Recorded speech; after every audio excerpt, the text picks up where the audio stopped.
The House will be in order. The chair lays before the House a communication from the Speaker. The Speaker's Rooms, Washington, D.C., April 1st, 2025. I hereby appoint the Honorable Celeste Malloy to act as Speaker Pro Tempore on this day.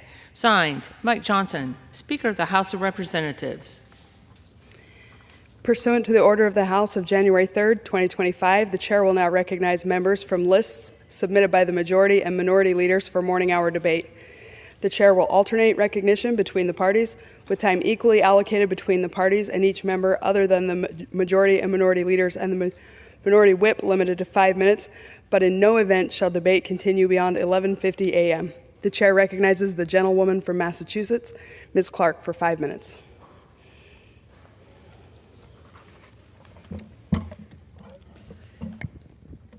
Thank you, Madam Speaker. I have been blessed to work with some of the most talented staffers ever to walk the halls of Congress. But the greater the blessing, the harder the goodbye. And recently, I bid farewell to my Director of Operations, Wendy Hamilton, and my Senior Advisor, Michael Reed, two pillars of the House Democratic Caucus. Let me start with the one and only Wendy Hamilton, and I'm so pleased she's here with us today in the chamber. Wendy joined my team back when I was vice chair. I knew I had hired a talented and passionate Hill staffer. She'd already completed tours of duty with Pramila Jayapal, Brenda Lawrence, and Kathy Castor. One by one, I also started realizing she had many off-book skills under her belt, whether it was flower arrangements or style advice and frank and forthright guidance at Sephora. Along the way, she was putting the service in member services, becoming something of a celebrity. Everyone she worked with was grateful for Wendy's expert knowledge, her helpful hints, and her deep insight into how to get things done for constituents. More times than I can count, I met a district director halfway across the country, and when I introduced myself as the Congresswoman, they would say, "Wait, you work with Wendy Hamilton." I was always proud to say, "I sure do." And then there's the member whisperer himself, Michael Reed, an advisor who has been essential to my first 2 years as whip. A wise counselor for colleagues across the caucus, Michael has that instinct for figuring people out, meeting them where they are and getting them to where they need to be. Here's what you need to know about Michael. You can ask the Speaker Emerita or a new intern, and they will both rave over him in equal measure. They'll tell you about his fundamental kindness. They'll tell you he's a selfless mentor to those trying to follow in his footsteps. And they'll tell you he's just plain cool. The only guy in DC who can look cool zooming around on a Lime scooter. The only man who can pull off wearing joggers with a suit jacket. The only person who could ever make Eagles fans seem chill. I am sorry to say goodbye to these two dear friends, and I am so grateful to everything they have given, to Team Clark, to this institution, and to the American people. To Michael and Keenan, to Wendy, Marvin, and Hendricks, thank you for everything, and the best of luck in all that lies ahead. I yield back. The chair recognizes the gentlewoman from Texas, Ms. De La Cruz, for 5 minutes. Thank you. Madam Speaker, I ask unanimous consent to address the House for 5 minutes. The gentlewoman is recognized. I rise today to share a huge win for Texas agriculture. Recently, USDA Secretary Brooke Rollins joined me in South Texas to announce the deployment of $280 million in economic relief that I secured for our Texas farmers. Farmers and ranchers in the Rio Grande Valley have been struggling for way too long. Mexico's refusal to comply with the 1944 water treaty, coupled with drought conditions, has devastated South Texas agriculture. Last year, the sugar mill in Texas closed, leaving just 2 regions with the ability to produce sugar. After hearing from South Texas farmers and ranchers, citrus could be next. And this economic relief is absolutely critical to sustaining their businesses. Any impact on Texas agriculture on the one of the largest agriculture states will affect the entire country through severe supply chain distributions and higher grocery prices for American families. For 4 years, the Biden administration failed. They failed to uphold and to hold the Mexican government accountable and secure the water that Texas farmers desperately needed. With President Trump in office, I am now optimistic that we will win the war for water. Their decision to deploy the critical aid demonstrates the administration's commitment to safeguarding the backbone of our nation's economy, agriculture. In addition to the emergency aid, the Trump administration has put its foot down. The State Department is holding the Mexican government accountable by blocking Mexico's non-treaty request for water from the Colorado River.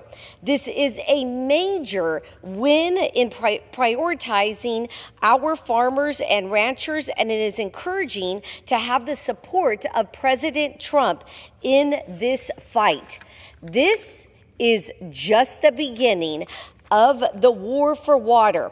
I will continue to work to ensure Mexico's compliance with the treaty and deliver the much needed water to South Texas.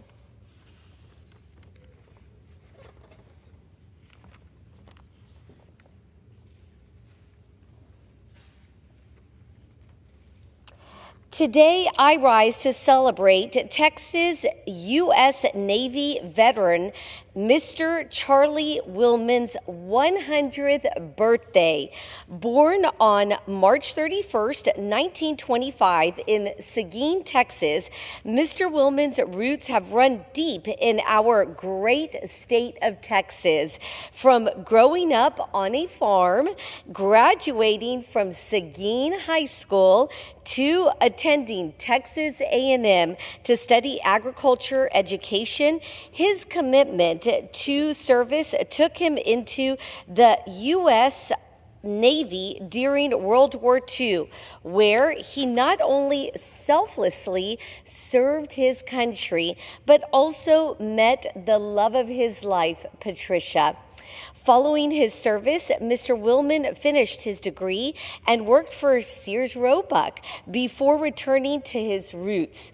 In Seguin, he managed the family farm he grew up on and raised his family, 3 children, 5 grandchildren, and now 5 great-grandchildren. His dedication to work, whether raising cattle or cultivating award-winning pecans, embodies his unwavering commitment to doing things right.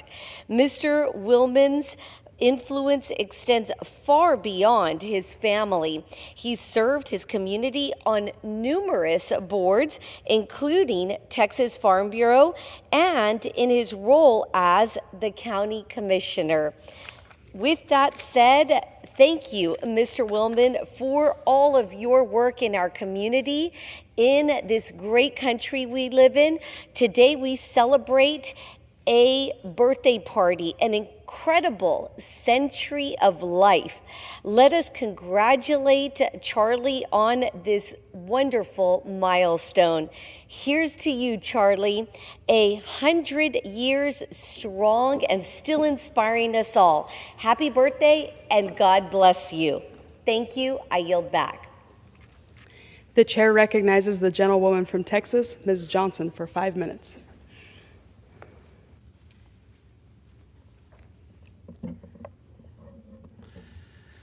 I ask unanimous consent to address the House for 5 minutes to revise and extend my remarks. Without objection. Madam Speaker, I rise today to speak out against another outrageous move by Donald Trump, his attack on the National Institutes of Health. The NIH is not just another governmental agency. It is the foundation of America's medical research. It funds life-saving breakthroughs that doctors and scientists rely on to treat and cure diseases. It supports the work that helps us fight cancer, Alzheimer's, heart disease, diabetes, and rare genetic disorders. It fuels innovation that leads to better treatment, more effective medications, and new medical technologies. And yet, Donald Trump and the Republicans in this building want to gut it. Trump has proposed slashing billions of dollars from the NIH budget, which would cripple research, stall medical progress, and put American lives at risk. These cuts would mean fewer clinical trials, new treatments, and advances in the fights against the diseases that impact millions of Americans. Every person in this country, every patient battling illness, every doctor searching for answers, every family hoping for a cure would feel the consequences of these disastrous cuts. Let's be clear what's at stake. The NIH funds over 300,000 researchers across the country, supporting studies that have led to some of the most important medical breakthroughs in history. This funding helped develop treatments that have increased cancer survival rates, improved heart disease prevention, and even led to vaccines that protect us from deadly viruses. It is responsible for the nearly every major medical advancement of the last century. These cuts are not just numbers on a spreadsheet. They are a direct threat to American lives and health. If Trump and Republicans succeed in slashing NIH funding, it means that crucial research into diseases like Parkinson's, ALS, multiple sclerosis will be delayed or abandoned altogether. It means that hospitals and research centers will struggle to continue their work. It means that the next big breakthrough, the next cure, the next life-saving drug, the next medical innovation that could save each one of our families and your family could be lost forever. And for Texas, the consequences would be severe. In 2023 alone, the NIH invested over $1.5 billion into Texas research institutions. This funding supports critical work at UT Southwestern in Dallas, where scientists are pioneering new cancer treatments, at Baylor College of Medicine in Houston, where researchers are leading the fight against Alzheimer's and heart disease, at the University of Texas at Austin and Texas A&M University, where cutting-edge biomedical research is shaping the future of medicine. If Trump's cuts go through, these institutions will lose the funding they need to continue their vital work. This attack on the NIH is part of a larger pattern. This is the same Donald Trump leading an administration that rejects science. He's threatening all of our health. He downplayed COVID-19, costing hundreds of thousands of American lives. He ignored public health experts and spread anti-science conspiracy theories while hospitals were overrun with dying patients. Trump already tried to cut NIH funding before, only to be stopped by a Democratic Congress. This time, he's taking direct aim at the very institution that helps doctors and scientists find cures, save lives, and protect public health. We cannot afford to let this happen. We must fight back. If we care about our families' health and future, we must reject these reckless cuts and demand more funding for NIH, not less. The research being conducted today will determine the treatments available tomorrow, and the investment we make in science now will save lives for generations to come. This is not a partisan issue. Well, rather, it should not be a partisan issue. Disease does not care whether you are a Republican or a Democrat. Cancer doesn't check your voter registration. Alzheimer's doesn't ask where you fall on the ideological spectrum. This is about protecting the health of every single American. I urge my colleagues in Congress and every American listening to stand up for science, stand up for medical research, stand up for the NIH. You and your family's health could depend on it. I yield back. The chair recognizes the gentleman from Arkansas, Mr. Womack, for 5 minutes.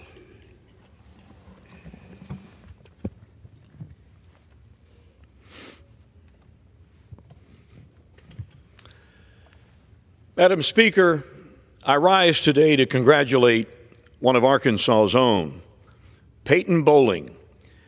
She was crowned recently as Miss America Teen, and she made history in doing so, the first Miss Arkansas teen to win the coveted title of Miss America Teen. And Madam Speaker, this comes just a year after another Arkansan, in this case, Madison Marsh of Fort Smith, Arkansas, was crowned Miss America 2024. When Payton Bowling came to my office last year, she shared with me her passion for civic engagement, an issue that demands the attention of our next generation of leaders. Her passion to serve began at a young age as the daughter of a U.S. Marine Corps colonel. Her dedication only grew with time as she witnessed government in action as a U.S. Senate page. Now she's taking her passion nationwide, encouraging our young people to get involved and shape their communities for the better. This Rogers, Arkansas native and proud Bentonville High School Tiger has made Arkansas proud. Congratulations, Payton. I look forward to seeing all you accomplish as Miss America Teen and beyond. And with that, Madam Speaker, I yield the balance of my time. The chair recognizes the gentlewoman from Massachusetts, Ms. Trahan, for 5 minutes.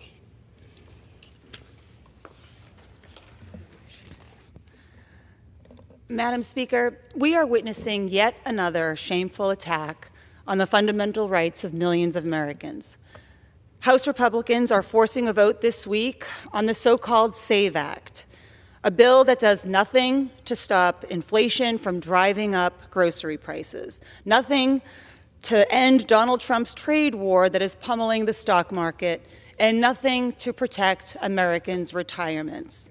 Instead, this is a messaging bill, sloppily written and dangerously flawed, designed to create confusion and chaos in our electoral system rather than strengthen it. The SAVE Act claims to prevent non-citizens from voting in federal elections. And at first glance, that may seem logical, if not for the fact that it is already illegal and has been for decades. Non-citizens caught voting in federal elections already face deportation and even jail time. Time and again, when pressed for evidence of widespread non-citizen voting, Republicans have failed to produce a single credible example. The reason? Because the problem they claim to be solving simply doesn't exist. So why are we here today? Why are we debating a bill that addresses a non-existent problem while hardworking American families are struggling with rising costs and economic insecurity? Because Republicans in Congress, they don't have real solutions. Rather than addressing the issues that matter, like lowering grocery costs and helping families get ahead, they are prioritizing a bill that disenfranchises millions of American women. Roughly 69 million women, about 25% of eligible voters in our country, have IDs that do not match their birth certificates, usually because they changed their name once they got married. Under this bill, if they don't have a passport, and half of Americans don't, they wouldn't be able to register to vote. Think about that. Tens of millions of women, the backbone of our families and our communities, stripped of their right to vote simply because they got married. Imagine a woman who has voted in every election since she turned 18, who pays her taxes, who contributes to her community. One day she learns that because her name changed when she got married, she is suddenly unable to register to vote in her state. No amount of documentation, no social security card, no marriage license, no previous voter registration will satisfy the requirements of this bill unless she possesses an updated passport or a birth certificate that matches her current name. This isn't just bureaucratic nonsense. It is an outrageous attack on the rights of women across our country. And the worst part, Madam Speaker, is that Republicans have known that this was an issue with this bill for years, and they've done nothing to fix it. They either don't care that millions of American women will be stripped of their right to vote, or that has been their goal all along. Either way, this is going to create chaos in every state in America, and it's going to make it harder for Americans to participate in their democracy. And it appears to be the latest in a long series of tactics like polling place closures and gerrymandering designed to silence voters that Republican politicians don't think they can win. That's not how democracy works. You don't get to silence millions of Americans just because they might not like your policies. You represent them too. So I urge my colleagues to reject this dangerous legislation and protect the rights of every eligible voter in the country, because our democracy is strongest when every voice is heard and every vote is counted. Thank you. I yield back. The chair recognizes the gentleman from California, Mr. LaMalfa, for 5 minutes. Thank you, Madam Speaker.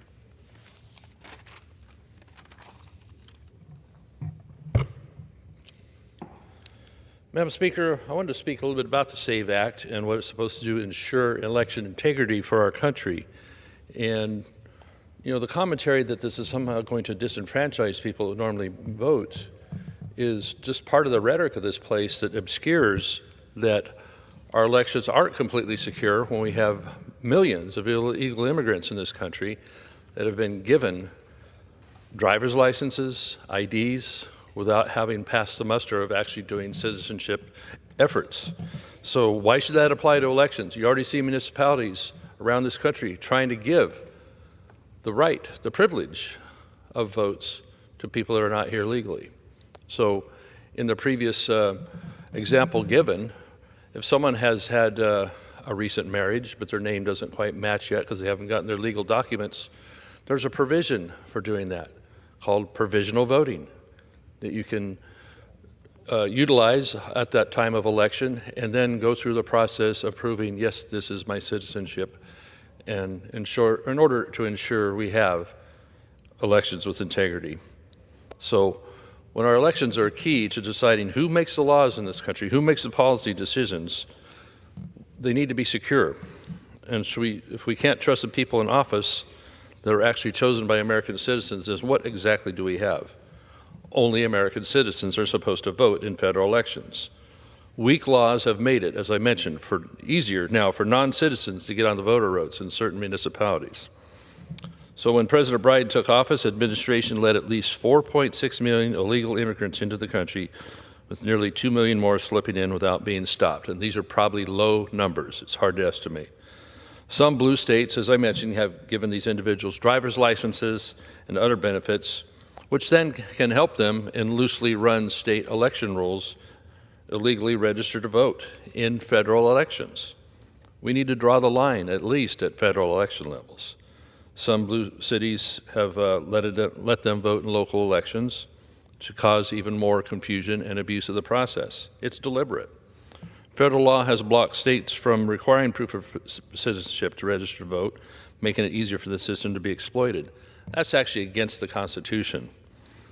So how the SAVE Act would go about fixing it, Chip Roy's SAVE Act would require proof of U.S. citizenship and identity shown in person at the place of election, when registering or on voting day. This rule would apply either when someone signs up the DMV, a government office, or through the mail, making fair exceptions. If someone is a citizen but doesn't have the usual paperwork, like for religious reasons, they could go through, as I mentioned, an alternative process with strict rules like sworn affidavits.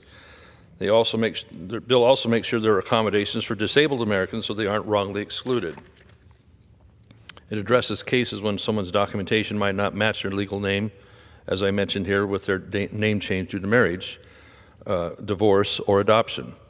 Some people, especially married women, may face these issues if the ID doesn't exactly match. Under the SAVE Act, they would be required to set up a process in the states to confirm the identity in these cases, therefore allowing them to vote while it's being sorted out. It could include showing legal documents like a marriage certificate or court order proving a name change. These provisions ensure that legitimate voters aren't turned away while still keeping strong safeguards against fraud. So in cleaning up the voter rolls, the SAVE Act requires states to remove non-citizens from voter rolls and gives them access to federal databases to help verify citizenship at no cost to the states. Election officials who ignore these rules or allow non-citizens to register can be sued and penalized, as they should. The Election Assistance Commission will also update federal registration forms to make sure these new security measures are properly put in place. This matters because Americans deserve to know that their vote counts and isn't canceled out by illegal ballots. What an insult. This isn't about politics. It's making sure only legal voters decide who represents in Washington, as well as the state level and local level. It should be. The SAVE Act is a simple, common sense way to restore trust in our elections and keep them honest. If we want fair elections, Congress needs to act, and act now. The SAVE Act helps protect our democracy, which isn't really democracy, it's a republic, enforce our laws, and make sure American citizens, not foreign nationals, decide our future. It's common sense. Let's get it done. I yield back. The gentleman yields. The chair recognizes the gentlelady from Arizona, Ms. Ansari, for 5 minutes.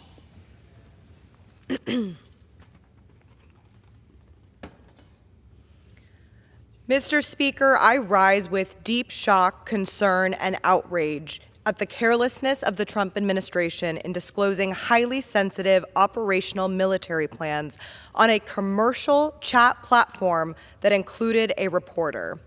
Without a doubt, this reckless incompetence put our service women and men in danger. Last week, I received a call from a constituent whose son is deployed abroad in the region. His son's mission was personally put at risk by the very same people charged with safeguarding our armed forces who put their lives on the line for us. This Arizona father and his son sacrificed for our country, and we should all be ashamed that this is how their service is repaid. The Trump administration officials who set up and participated in this Signal chat debacle should have taken responsibility for their egregious mistake and instantly offered their resignation for having violated the law, contravened common sense, and put American troops in harm's way. Let me put it this way. Not only did the National Security Advisor set up an illegal, unsecured chat with the Secretary of Defense, the CIA Director, the Vice President, and others to discuss highly sensitive and imminent attack plans, but they also bungled their way into adding a random person into the chat. We should not be surprised in the slightest that the Trump administration treats our nation's secrets this way. This is the same man, after all, who had our nuclear code sitting in his bathroom in Mar-a-Lago. The way that the administration has handled this entire calamity has been equally as dangerous. Secretary of Defense Hegseth straight up lied. He said there was no classified information on the chat, that he didn't share attack plans, that no troops were put in harm's way. And then there's our Director of National Intelligence, who is supposedly our nation's most trusted, meticulous secret keeper, who went before the Senate to mislead, evade, and perjure herself. What a truly disgraceful episode. This is not a partisan issue. In fact, both the chair and ranking member of the Senate Armed Service Committee, in a bipartisan manner, requested that the Pentagon investigate the use of the Signal app to share classified information. We can all agree that no government employee, let alone a cabinet member, should be sharing classified information in a Signal chat and be careless enough to add a reporter to it as well. There should be a serious after-action review to prevent this from ever happening again, and one that considers the criminality involved. And yet another Trump lackey, our Attorney General, who is officially supposed to be the people's lawyer, is ruling out a criminal investigation into the scheme altogether. These are the same people that spent the better part of a decade looking into Hillary's emails. They evidently do not care to even pretend to investigate how our nation's most secret information was being shared. The ramifications of this unmitigated disaster will be felt for years, even decades to come. Why would any of our allies share sensitive information with us if the Secretary of Defense is just going to pop it in a group chat and share it with the editor-in-chief of a national publication? In conjunction with all of the other actions the Trump administration has taken to dismiss or turn our backs on our allies, I am deeply concerned about how Signalgate will make us much, much less safe in the long term. Our nation deserves better. Our service women and men deserve better. We deserve better. Thank you. I yield back. Chair recognizes the gentleman from Florida, Mr. Bean, for 5 minutes. Thank you very much, Mr. Speaker.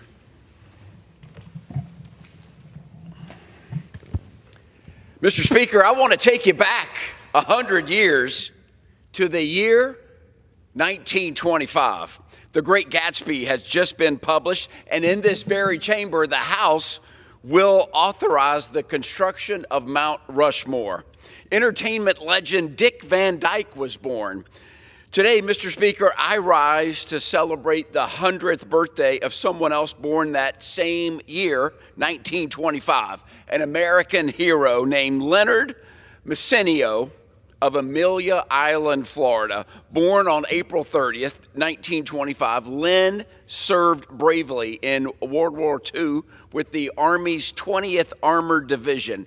In April 1945, just days before the war in Europe ended, his unit fought through heavy resistance, helped liberate the Dachau concentration camp, and patrolled Hitler's vacated Eagle's Nest. Hitler took his own life on Len's 20th birthday, and Len proudly marks his birthday each year, saying, "I celebrate April 30th for Hitler's demise." After the war, Len earned an engineering degree on the GI Bill, built a successful career in manufacturing, including for the U.S. Army, and later became an award-winning nature photographer. But Len's greatest legacy is his family. 2 daughters, Deb and Len, 4 grandchildren, 3 great-grandchildren, and even a dog, a grand dog named Charlie. Happy 100th birthday, Len. Thank you for your service, your life, and your enduring example. And may God continue to bless you.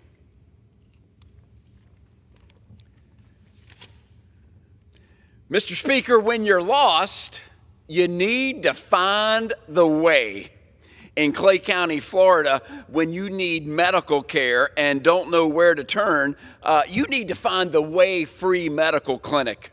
I rise today to recognize and celebrate the retirement of Mr. Don Phan, who served as executive director of the Way Free Medical Clinic from 2017 to 2024. When Don first joined the Way Clinic in 2017 as interim director, his task was clear: stabilize a struggling organization and ensure its continued service to those most in need. Well, not only, Mr. Speaker, did he meet that challenge, but he also exceeded every expectation. Through his tireless efforts to secure funding, forge partnerships, and implement sustainable programs, Don guided the clinic through a time of transformation. Today, the brand new Way Free Medical Clinic building offers both medical and dental services to countless individuals who otherwise would go without.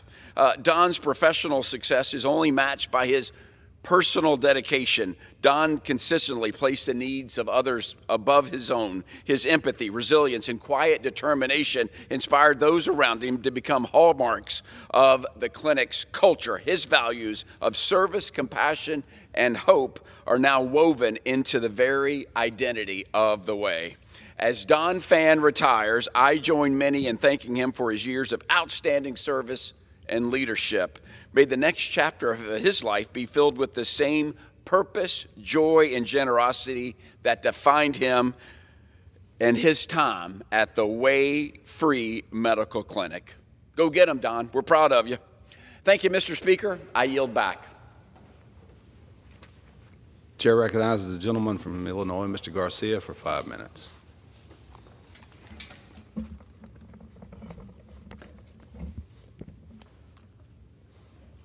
Mr. Speaker, as we close Women's History Month, I rise to honor a few great women in my district.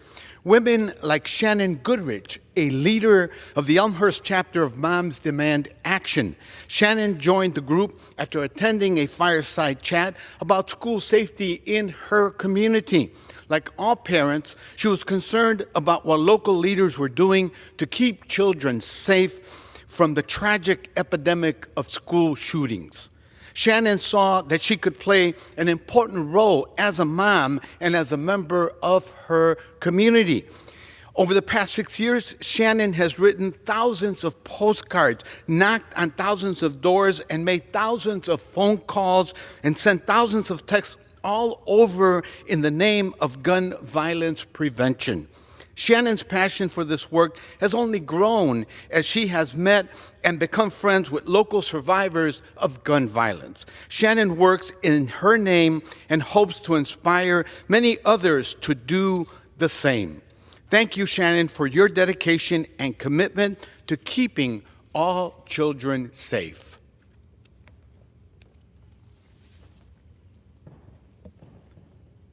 Daphne Enriquez is a great example of what happens when we invest and encourage young women to pursue STEM careers. Daphne was born in Mexico, is a proud graduate of Triton College and the University of Illinois at Chicago, where she received a bachelor's in science in civil engineering. While at Triton, Daphne demonstrated strong leadership as president of the Triton College Student Association and was elected student trustee, striving alongside the Triton College Board of Trustees from 2017 to 2018. Daphne was interested in merging her passions for public service and infrastructure. After a decade of serving in state and local government, she now serves as the assistant village engineer for the village of Franklin Park. As a civil engineer, Daphne's work ensures that the roadways and other infrastructure projects built in Franklin Park keep communities safe and connected. Daphne is committed to giving back to her community by leveraging her engineering expertise to develop infrastructure that enhances safety, efficiency, and quality of life. And beyond her professional career, she's also managed to mentor and build a strong coalition of young women in the Northwest suburbs committed to improving their communities. Thank you, Daphne, for the work that you do for our district and your partnership.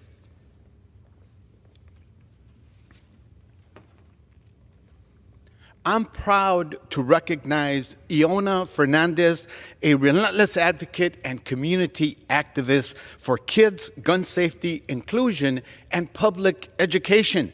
Iona immigrated to the U.S. from her native Romania as a young woman and settled in Chicago, where she has developed a successful career in public relations and communications, where she is raising her family.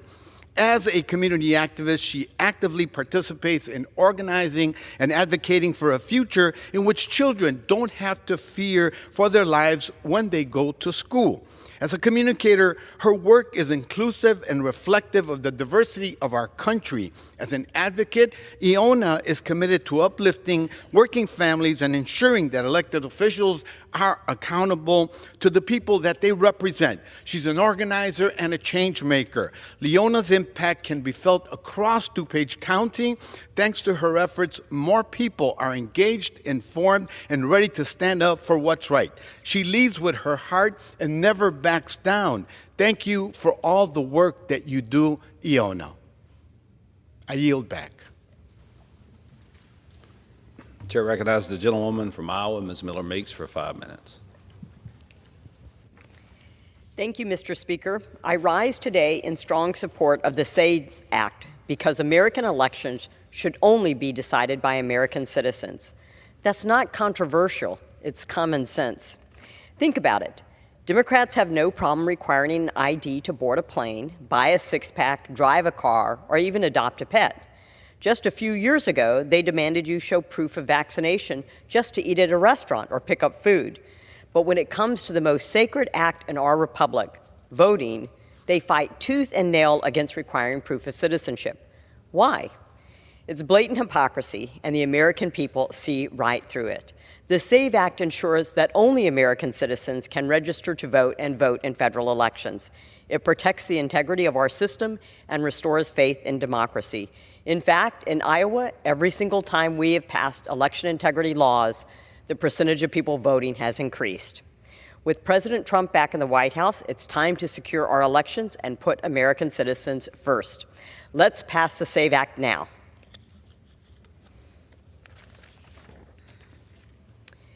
Mr. Speaker, today I'm happy to announce that I've officially joined the bipartisan Ag Trade Caucus. The state of Iowa leads the nation in corn, pork, and soybean production, and expanding access to international markets is essential for our rural communities to succeed.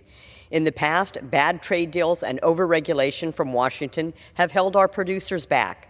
By joining the Ag Trade Caucus alongside Representative Adrian Smith, Jim Costa, Jesse Johnson, and Jimmy Panetta, I'll continue to fight to remove unfair trade barriers, open new markets for Iowa products, and promote policies that keep our local family farms strong and competitive.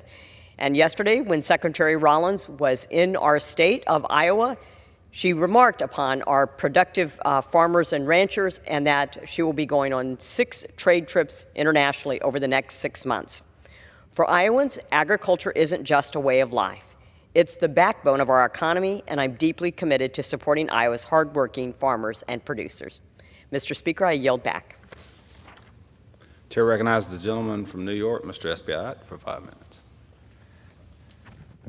Mr. Speaker, the legal community has a long-standing tradition of represented, historically underrepresented communities in important constitutional and historic landmark cases.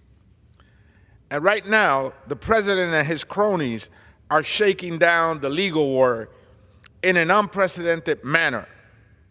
Mr. Speaker, these law firms have provided services to our communities, underrepresented communities, in a pro bono manner for decades.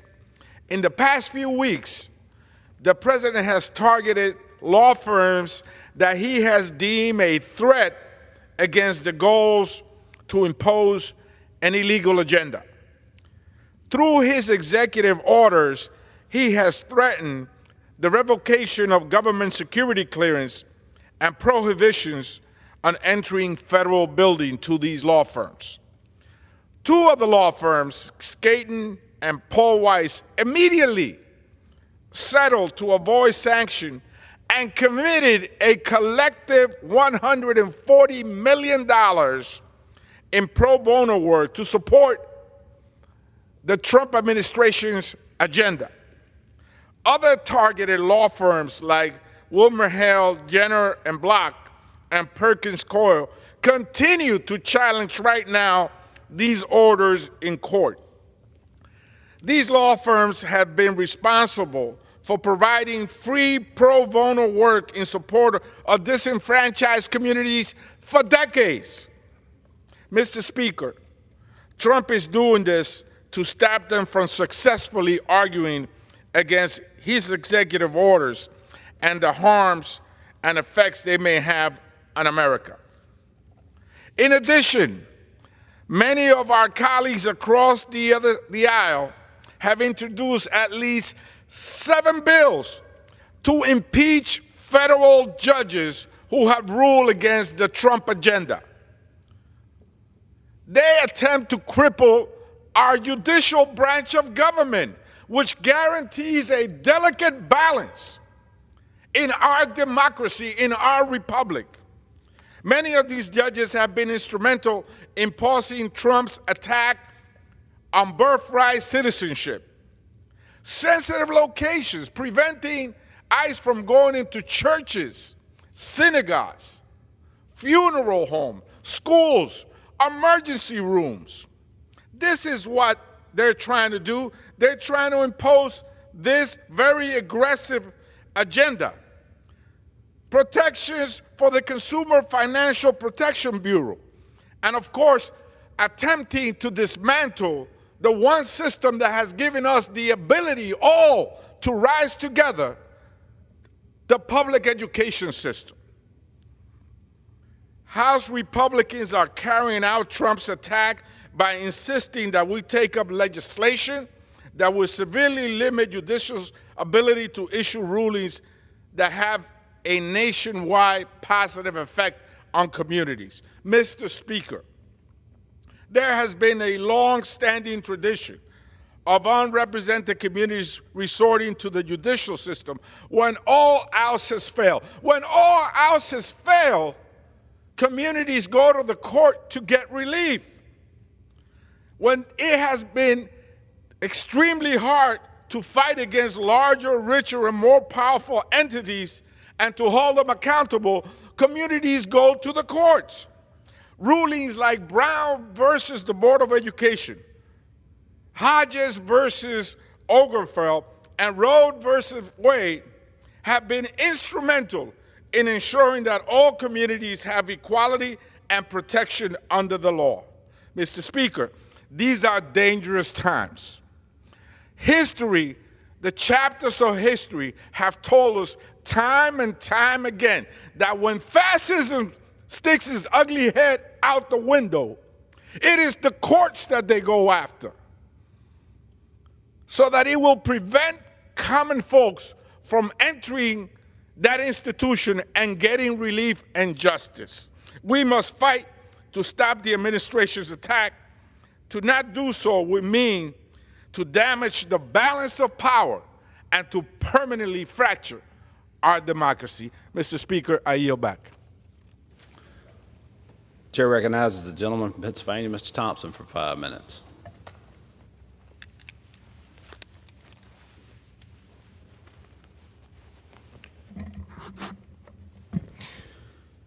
Mr. Speaker, I rise to recognize April as National Volunteer Month. Volunteering is more than an act of service. It's a testament to the power of community, kindness, and shared responsibility. Across our nation, volunteers serve in countless ways, mentoring young people, supporting food banks, rebuilding homes after natural disasters, and lending a hand to those in need.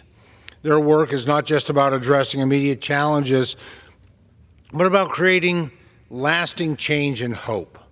As co-chair of the Service Organization Caucus, it is a privilege to celebrate National Volunteer Month, recognizing and honoring the millions of individuals who dedicate their time and talents to making our communities stronger, more resilient, and more compassionate. When we give our time and our efforts to others, we foster a sense of unity and purpose. We bridge divides, strengthen neighborhoods, and inspire future generations to embrace the spirit of service.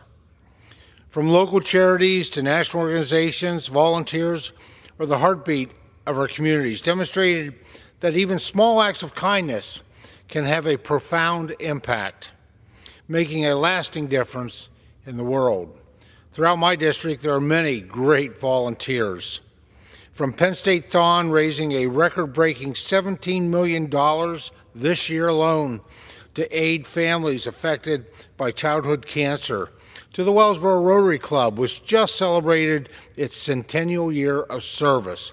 Our communities are filled with neighbors helping neighbors.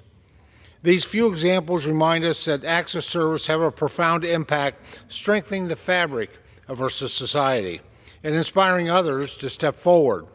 Volunteering doesn't just help those that we serve, it enriches our own lives. Studies show that service fosters personal growth, reduces stress, and even enhances our overall well-being. Beyond the data, we know firsthand that giving back fills our hearts with meaning and our communities with hope.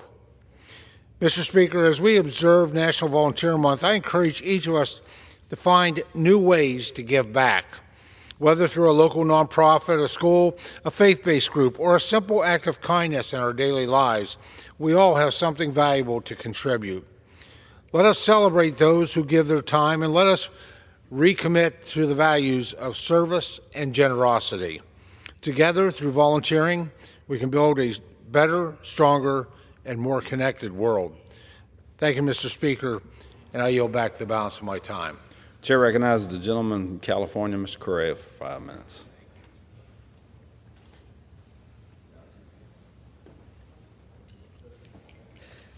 Mr. Speaker, I rise today to share the story of Victoria Rosas, a DACA recipient in my home county, Orange County.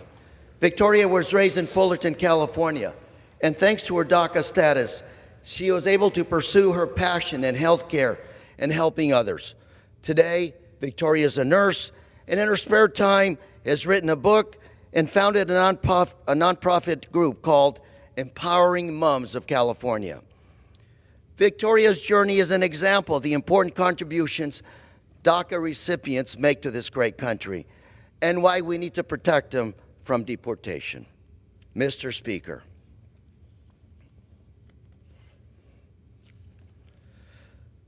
Speaker, I rise today to recognize Carlo Garcia, a DACA recipient in our community, and to tell you a little bit of his great story. Carlo was brought to the United States as a child. In his early life, even then, he knew he'd have to fight and work hard to achieve the American dream.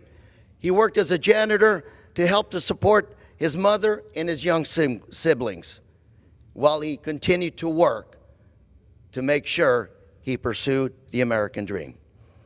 Carlo is a first-generation college graduate and has begun his career as a financial auditor, and recently he earned his CPA license just this past November. And now he's even closer than ever to achieving the American dream. Congratulations, Carlo. Mr. Speaker.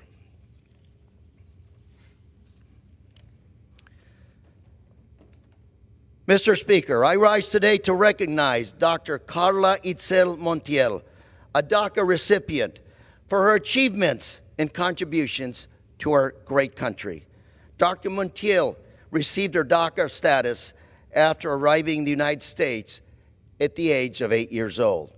She excelled academically and then studied at Harvard University and then earned her PhD from Claremont Graduate College. Dr. Montiel has dedicated her professional career to public health and education programming, and today she is a faculty member at Claremont Graduate School. Dr. Montiel, thank you for your dedication to our community. Mr. Speaker.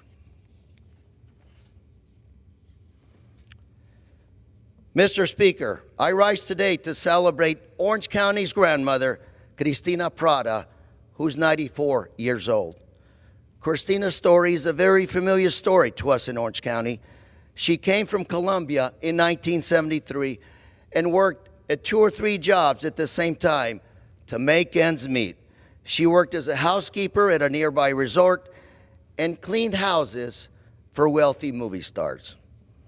Cristina began to build her American dream and watched her family grow, even as she battled cancer numerous times in her life.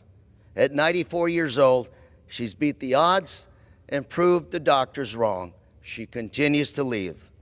Cristina just celebrated 94 years in the United States, and her story is the story of the American dream, and we're blessed to have her as part of our community. Cristina, thank you. You inspire us. Thank you, Mr. Speaker.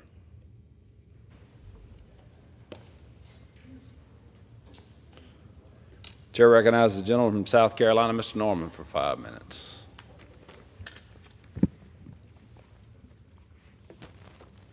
Mr. Speaker, I rise today to recognize an exceptional public servant, David Camphy.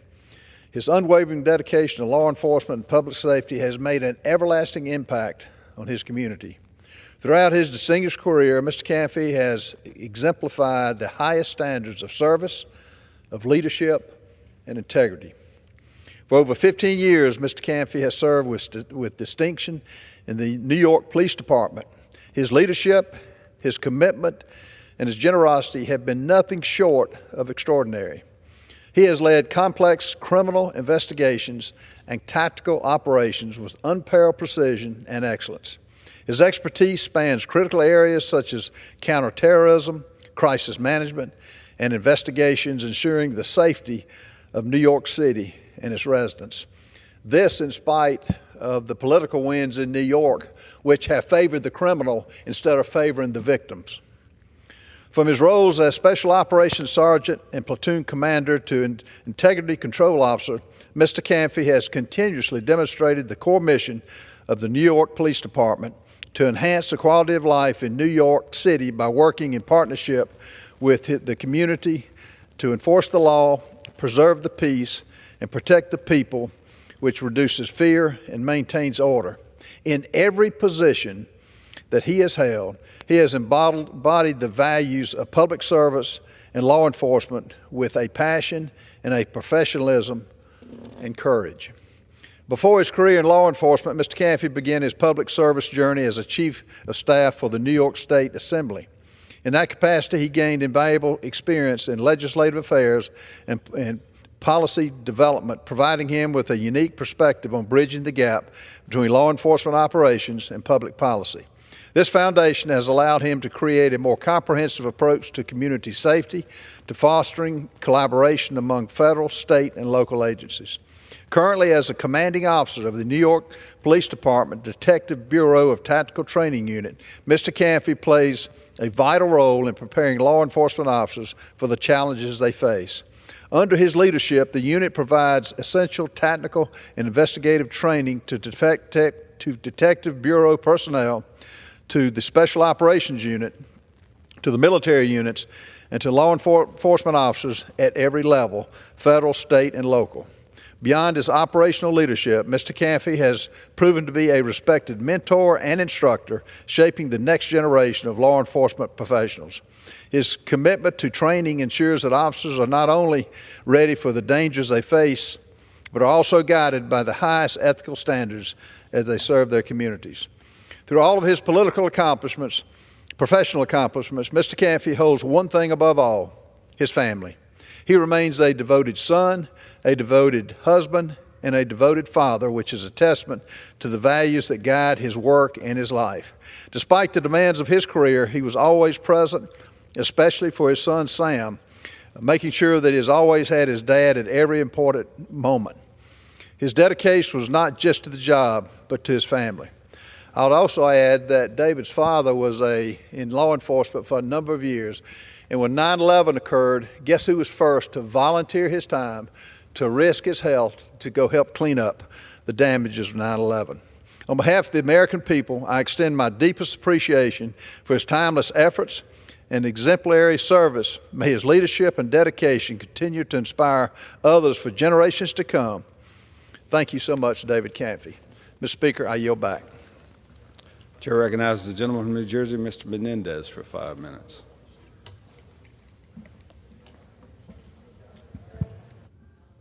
Mr. Speaker, I rise today to speak against the administration's immigration enforcement policies. For months, the President and House Republicans have said that they are only targeting violent criminals.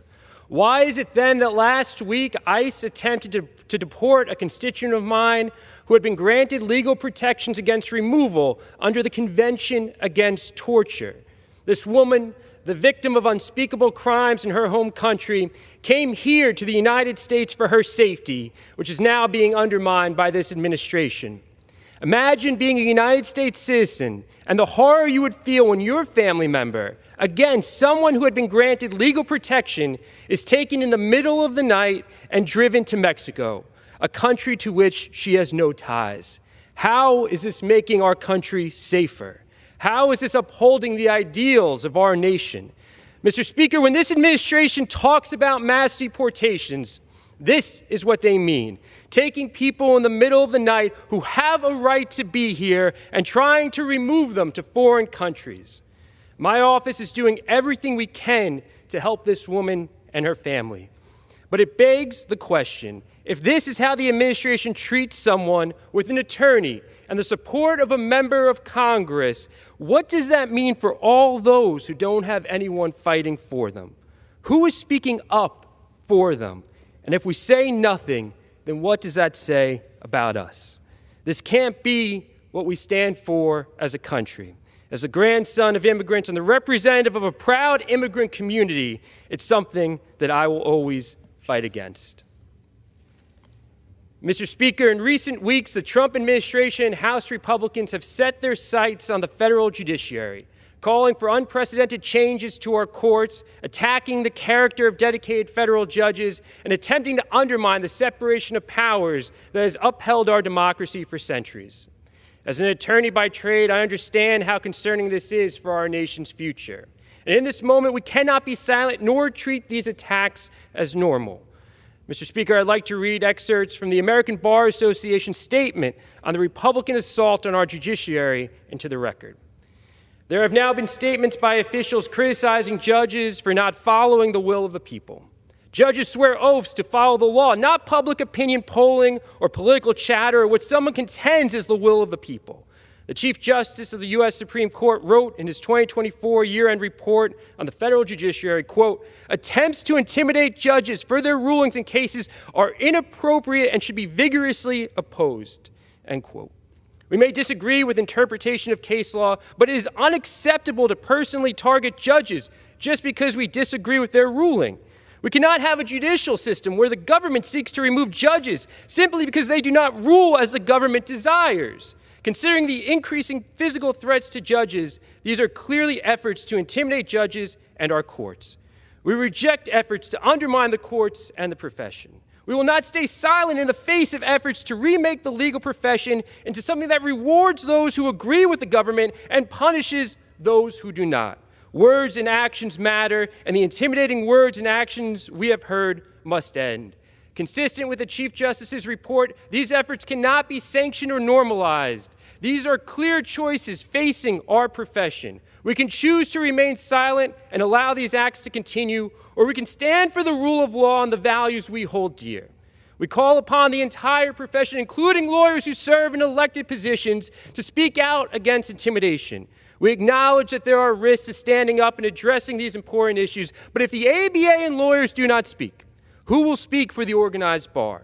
Who will speak for the judiciary? Who will protect our system of justice? If we don't speak now, when will we speak? The American Bar Association has chosen to stand and speak. Now is the time for all of us to speak with one voice. We invite you to stand with us. Thank you, and I yield back. Chair recognizes the gentlewoman from Minnesota, Ms. Fishbach, for 5 minutes. Thank you, Mr. Speaker. And I rise to congratulate Mary Gislason on 43 years of service to the people of Lyon County. As a dispatcher for the Sheriff's Office, Mary provided crucial support, connecting those in need with emergency responders. Mary's colleagues praised her ability to remain calm despite the severity and the stress of the job. Mary, after 43 years of serving the people, some of them on the worst day of their lives, and being a lifeline to those in the field, I want to congratulate you on a well-deserved retirement. I wish you the best as you begin the next chapter of your life.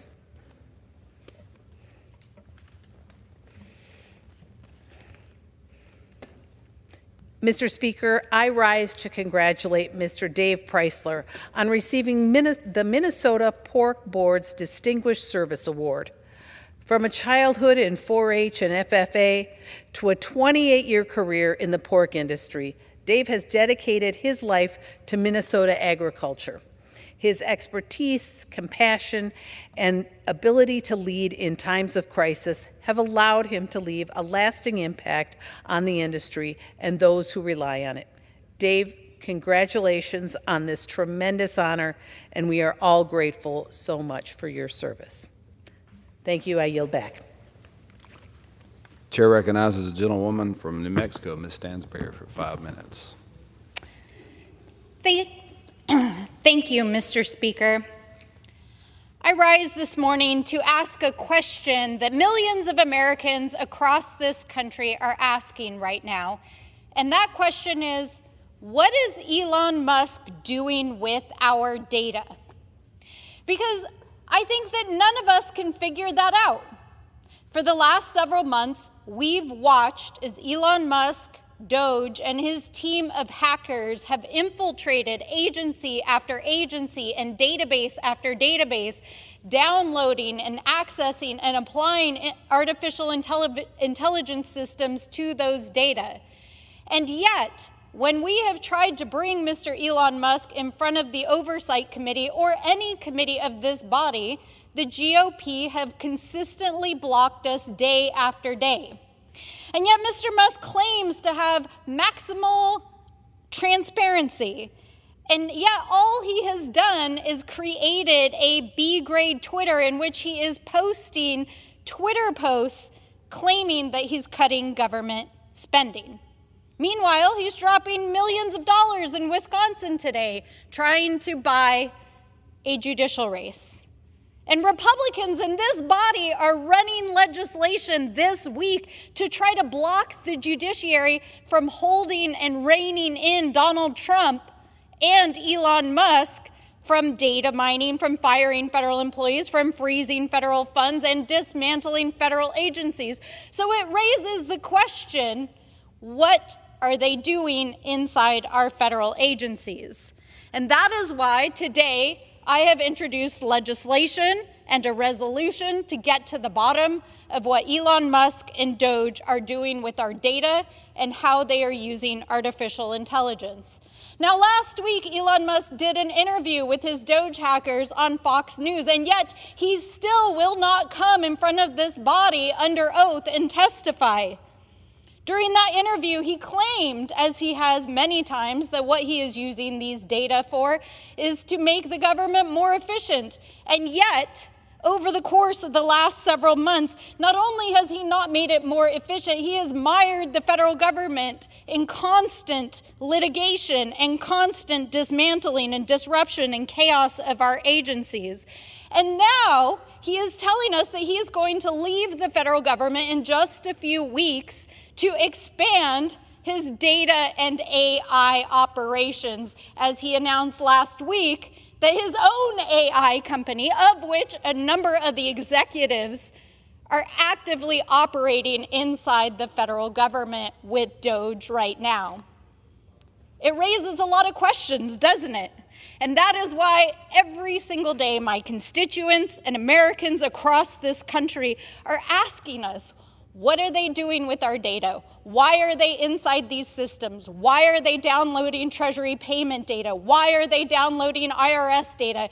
Why are they downloading our Social Security data? And what are they going to do with it? That is why this resolution will demand answers.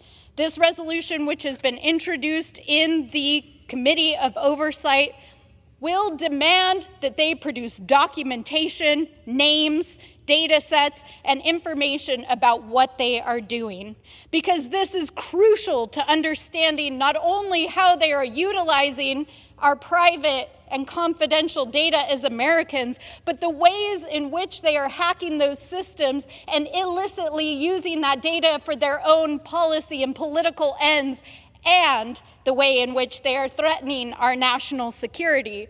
Because what they are doing is not legal. They cannot do this, and we know that. But without the proper oversight that our Republican colleagues across the aisle are refusing to provide, we must use every tool that we have at our disposal. And that is why this resolution of inquiry is necessary to demand an investigation into what Doge and Elon Musk are doing with our data, how it is impacting American privacy, how it is impacting our national security, and we will not back down until we get those answers. So, Mr. Speaker, I humbly say to the members of this House, we demand answers, and we demand answers now. And with that, I yield back. The chair recognizes the gentleman from North Carolina, Mr. Moore, for 5 minutes. Thank you, Mr. Speaker. I rise today to support two critical pieces of legislation on the floor this week. First, the SAVE Act, and second, the No Rogue Rulings Act, both which are essential to the very fabric of this American republic. Over the last 4 years, President Biden created a crisis at our southern border, presiding over an invasion of illegal immigrants from all across the world, including adversarial nations. against the best interests of the American people and our national security, my colleagues across the aisle would like to allow these individuals who are in our country illegally to vote in our elections. We've seen instances of illegal aliens being issued Social Security numbers by the Biden administration and voting in the last election. In fact, in my home state, a study found that roughly 1,400 individuals had questionable illegal status or immigration status, and likely illegals who were registered to vote in my own state. My colleagues will be dishonest to you and say that that did not happen.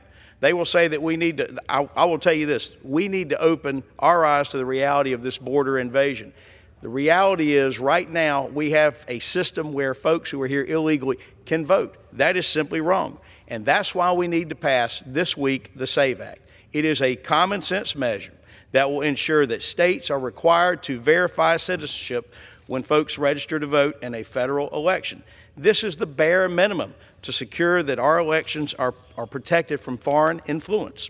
Again, you'll hear dishonest statements from opponents of this bill, like married women who have changed their name won't be able to vote.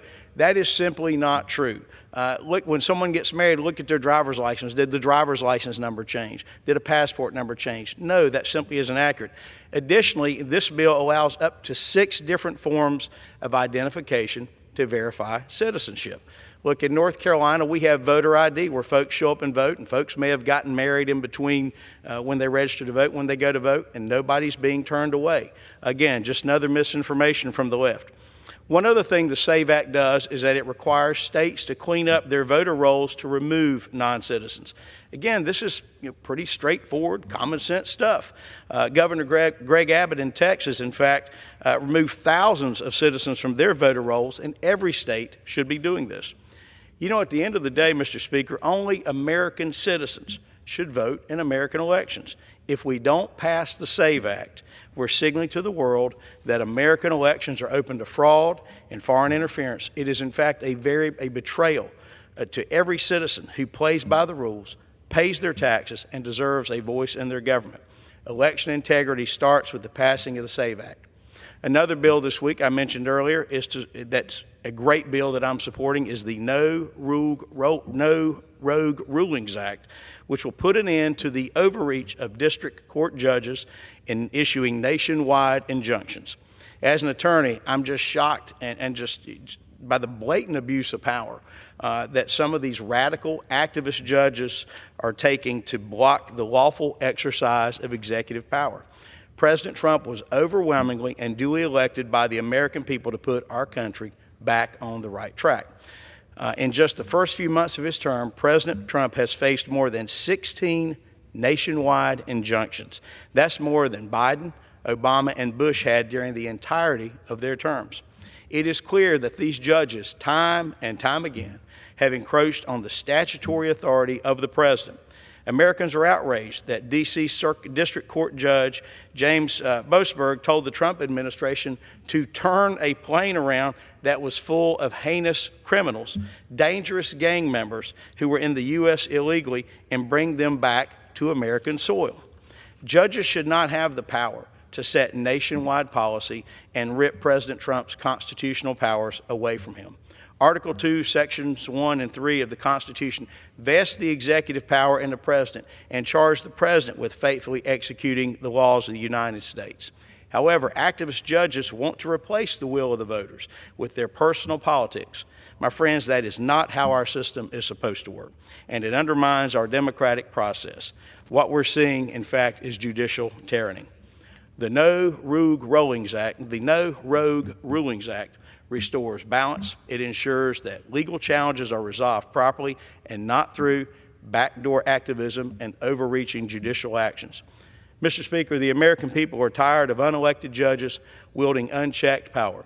Let's pass the No Rogue Rulings Act and restore the integrity of our judicial system. I yield back. Pursuant to Clause 12A of Rule 1, the Chair declares the House in recess until noon today.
The House will be in order. The chair will be offered by Chaplain Kibben. Would you pray with me? Holy God, on this day of pranks and lighthearted fun, April Fools that we are, may we not be so foolish that we overlook your instruction and reject your wisdom. As we pull pranks and tease one another, may we not be so laughable that our silliness drowns out the voice of your wise counsel. Quick to wield our cleverness, may we not be so convinced of our own rectitude that we fail to see that what appears to be your foolish plan is wiser than our own perceived insight. Grant us the joy of laughter, as well as the contentedness of hearts grounded in you. Let us delight in a day of slap happiness, as well as the joy to be found in the wisdom you reveal to us every day. For your love for us is far more than a whim, but your faithfulness endures in the craziest and best of times, and we are all the happier for it. In your wise name we pray. Amen. The chair has examined the journal of the last day's proceedings and announces to the House the approval thereof. Pursuant to Clause 1 of Rule 1, the journal stands approved. The Pledge of Allegiance will be led by the gentleman from California, Mr. Tran. Pledge allegiance to the flag of the United States of America and to the republic for which it stands, one nation, under God, indivisible, with liberty and justice for all.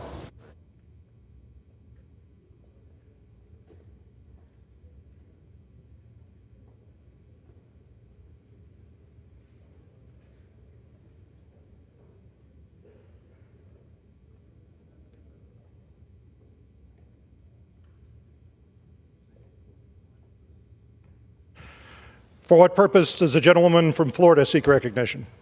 Mr. Speaker, pursuant to Clause 2C of Rule 15, I rise to provide notice of my intent to offer a motion to discharge the Committee on Rules for further consideration of House Resolution 164. Did the gentlewoman sign the petition? I did, Mr. Speaker.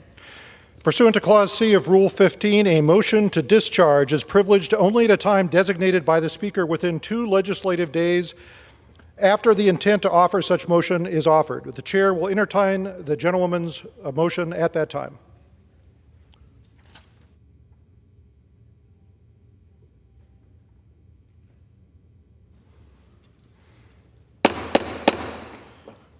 Let's see. The chair will entertain up to 15 requests for 1-minute speeches on each side of the aisle. For what purpose does the gentleman from California seek recognition?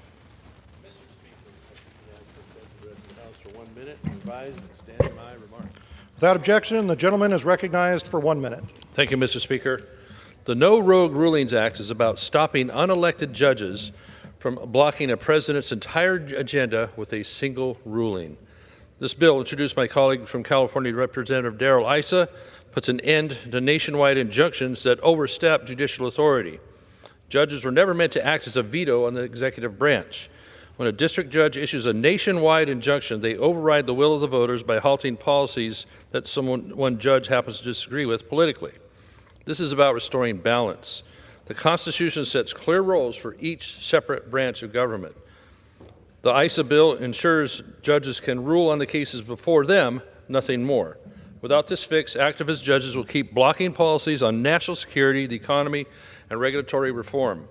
Passing the No Rogue Rulings Act means the judiciary won't be used as a political weapon to stall a duly elected president's agenda. I yield back. Gentleman yields back. For what purpose does the gentleman from California seek recognition? Mr. Speaker, I seek unanimous consent for 1 minute to extend and revise my remarks. The gentleman is recognized for 1 minute. Thank you, Mr. Speaker. I rise to mark the beginning of the most solemn month of the year for the Vietnamese American and diaspora. We refer to this month as Black April or Tháng Tư Đen because of so many of us who lost our homes, our livelihoods, and our country. My own parents escaped brutal oppression at the hands of the Vietnamese communist government and came to this country seeking the freedom and democracy that had been ripped away from them in the country of their birth. This year, we recognize the 50th anniversary of the fall of Saigon on April 30th, 1975. In the years since, hundreds of thousands of Vietnamese Americans have built vibrant communities in the United States that have enriched our nation and strengthened our communities. By recognizing Black April We honor those who sacrificed their lives for freedom, including the members of South Vietnamese military who fought alongside American allied forces. We also honor the immense hardship endured by the refugees as they embarked on the perilous journey to seek refuge and rebuild their lives. I am so proud to be the first Vietnamese American to represent Orange County's Little Saigon community in Congress, home to the largest Vietnamese diaspora in the world. Little Saigon is a beacon of hope and testament to the resiliency of our community. I am proud to tell the story of our community on the floor of the United States House of Representatives to ensure that no communist regime can rewrite our history. As we mark this solemn milestone, let us reaffirm our commitment to freedom and human rights and honor the indomitable spirit of the Vietnamese diaspora. Thank you, and I yield back. Gentleman yields back. For what purpose does the gentleman from Pennsylvania seek recognition? Mr. Speaker, request unanimous consent to address the House for 1 minute and revise and extend my remarks. The gentleman is recognized for 1 minute. Mr. Speaker, I rise today to recognize the 60th anniversary of the Armstrong County Community Action Partnership. For 6 decades, ACCAP has been a cornerstone of our community, dedicated to empowering individuals and families, promoting self-sufficiency, and improving the quality of life for so many. Since its founding, ACCAP has provided essential services ranging from housing assistance and food programs to transportation and early childhood literacy initiatives, such as Dolly Parton's Imagination Library. These programs create pathways to brighter, more stable futures. This anniversary is not just a reflection on the past, but a celebration of what's to come. As part of this milestone, ACCAP is launching a month-long celebration, including the placement of donation boxes throughout Armstrong County. This is a wonderful opportunity for all of us to give back and to ensure that ACCAP's vital work continues for generations to come. Mr. Speaker, I want to thank the Armstrong County Community Action Partnership for their unwavering commitment to our community and wish them many more years of service, support, and success. Thank you, Mr. Speaker, and I yield back the balance of my time. The gentleman yields back. For what purpose does the gentlewoman from Michigan seek recognition? The gentlewoman is recognized for 1 minute. Mr. Speaker, this week we celebrate Eid al-Fitr, the end of the holy month of Ramadan. As we finish this month of fasting, I want to recognize the beautiful Muslim community in Michigan's 12th Congressional District and around the world. Eid Mubarak. This Ramadan has been a time of deep spiritual reflection, an opportunity to be in community with each other, but it also has been a painful time for so many Muslim families around the world. I want to remind my colleagues that many of the Muslim families you represent are thinking of the Palestinians in Gaza and continue to be starved and ethnically cleansed. On the day of Eid, when children were celebrating in their Sunday best, as many call it, they were killed. They were killed as they were celebrating Eid. So as we gather to celebrate Eid, we have to also recognize and hold in our hearts all those facing violence and oppression around the world. May this Eid bring peace, justice, and freedom for all. I yield. Gentleman yields back. For what purpose does the gentleman from South Carolina seek recognition? My remarks. The gentleman is recognized for 1 minute. Thank you, Mr. Speaker. I'm grateful that last week President Donald Trump signed an executive order that only American citizens vote in federal elections with ballots counted on Election Day. This week, House Republicans will vote on the SAVE Act, introduced by Congressman Chip Roy. This bill requires proof of citizenship for registration and removing non-citizens from the voter rolls. Under the leadership of President Trump, House Republicans can restore faith in elections. It is crucial for democracy that Americans trust the results. In conclusion, God bless our troops as the global war on terrorism continues. Open borders for dictators puts all Americans at risk of more 9/11 attacks imminent, as warned by the FBI. Trump is reinstituting existing laws to protect American families with peace through strength. By signing the National Security Memorandum, President Trump is reaffirming the maximum pressure campaign against the Iranian regime. It is as essential for Israel and America that Iran never have a nuclear bomb as being supported by war criminal Putin. I yield back.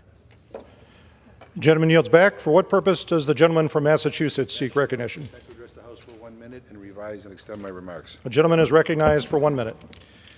Mr. Speaker, in 99% of counties in the United States, SNAP benefits don't cover the cost of a nutritious meal. The good news is that there are exciting partnerships happening that show us it is possible to improve access to healthier foods. In New York City, local nonprofits, the Center for Disease Control and Prevention, and the online grocery platform Mercado have partnered to help thousands of low-income New Yorkers with diet-driven chronic diseases purchase more nutritious food.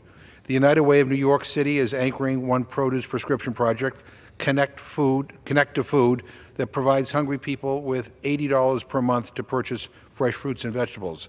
This innovative work is teaching us that increased investments make it a little bit easier for families in need to make healthier choices while also supporting local jobs and agriculture. So let's improve SNAP benefits, support public-private partnerships to make healthier choices possible, build a healthier, more resilient nation, and finally end hunger now. I yield back. Gentleman yields back. For what purpose does the gentlewoman from Iowa seek recognition? Mr. Speaker, I ask unanimous consent to address the floor for 1 minute and revise and extend my remarks. The gentlewoman is recognized for 1 minute. Thank you, Mr. Speaker. I rise today to honor the commissioning of the U.S. Navy's state-of-the-art nuclear-powered submarine, the USS Iowa, and the brave men and women who will serve aboard her. This vessel represents not only the strength and innovation of our naval warfighters, but also the heart and tenacity of Iowans. Within the USS Iowa, you will find unique nods to our great state, highlighting Iowa's agriculture, leadership in education, and contributions to energy production. The USS Iowa will enhance our force readiness around the world and serve as a powerful deterrent, compelling our adversaries to maybe think twice before attempting to destabilize the international order. I thank the crew for their service and pray for their continued safety. May she always navigate with Iowa grit and return home safely. Thank you, Mr. Speaker. I yield back. Gentleman yields back. For what purpose does a gentlewoman from Minnesota seek recognition? The gentlewoman is recognized for 1 minute. Thank you, Mr. Speaker. I rise to honor the life of an extraordinary member of my community. Mr. Gordon Willis Kirk, or Gordy, as everyone knew him, passed away on March 2nd, 3 weeks shy of his 102nd birthday. A proud member of St. Paul's Rondo neighborhood, Gordy was a World War II combat veteran who traveled bravely in the country at a time when the ranks of our armed forces were segregated. His company in the 3rd Army, 4th Armored Division fought during the liberation of France, including the Battle of the Bulge, where he suffered from frostbite. Gordy was an extraordinary advocate for his fellow veterans. In 1986, he was the first African-American VFW district officer in Minnesota. He was instrumental in establishing the Twin Star VFW Post 8854. Gordy was a special person in my community, and I am so proud to have called him friend. His legacy will continue to inspire me and others for generations to come, and I urge my members to read my extension of remarks. Thank you. Gentleman yields back. For what purpose does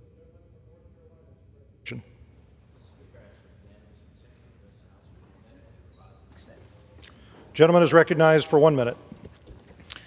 Mr. Speaker, there's so much excitement in my home county, Greene County, North Carolina. The Greene Central High School Band received the highest marks at the North Carolina Bandmasters Association Music Performance Adjudication Concert Band Festival. They earned a superior rating, which is the highest score. The band consists of 40 incredible students, led by an amazing band director, Mr. Andrew Howell. Music education remains essential, not just in eastern North Carolina, but across the nation. I'm so proud of the Greene Central High School Band, and I thank everyone across America for joining in this exciting achievement. I look forward to hearing all the wonderful music they will make in their future. Go Rams! I yield back. Gentleman yields back. For what purpose does the gentleman from Ohio seek recognition? Mr. Speaker, I ask unanimous consent to address the House for 1 minute and to revise and extend my remarks. Gentleman is recognized for 1 minute. Thank you, Mr. Speaker. You do not need a traditional 4-year degree to become a millionaire. In Ohio's 7th district, we have some of the best career centers in the nation, placing students in high-paying. I rise to celebrate the 50th anniversary of the Medina County Career Center in Medina, Ohio, right in our district. The center opened in 1974 as the Medina County Joint Vocational School before changing its name to what it is today. The Career Center is a partnership with 6 public school districts in Northeast Ohio and offers advanced career and technical education for approximately 1,200 high school students and nearly 3,000 adult students. Additionally, the center offers secondary career development resources and student internship opportunities, preparing students to enter or to re-enter the workforce. I commend the Medina County Career Center and express my gratitude for the center's role in producing future leaders from Ohio's 7th Congressional District. Thank you, Mr. Speaker, and I yield back. Gentleman yields back. For what purpose does the gentlewoman from Minnesota seek recognition? The gentlewoman is recognized for 1 minute. Thank you, Mr. Speaker. Today I rise on behalf of all of the families who are being hurt by this administration's reckless trade wars. Last week I met with Minnesota families and child care providers to talk about how expensive it is to raise a family and care for young children. I met Nana Renee. She's a mother and a grandmother from Brooklyn Park who loves her family more than anything in the world. But she, like so many families, is struggling to make ends meet. And as a country, we should be doing everything we can to support our young families and make raising kids more affordable. But these policies are doing the exact opposite. With this administration's sweeping tariffs, families will be forced to pay even more for the products they need to care for their children. High chairs, cribs, strollers, and car seats. And car seats are not an optional purchase. They are required by law. So that's why today my Democratic colleagues and I are calling on the administration to exempt essential child care products from these tariffs.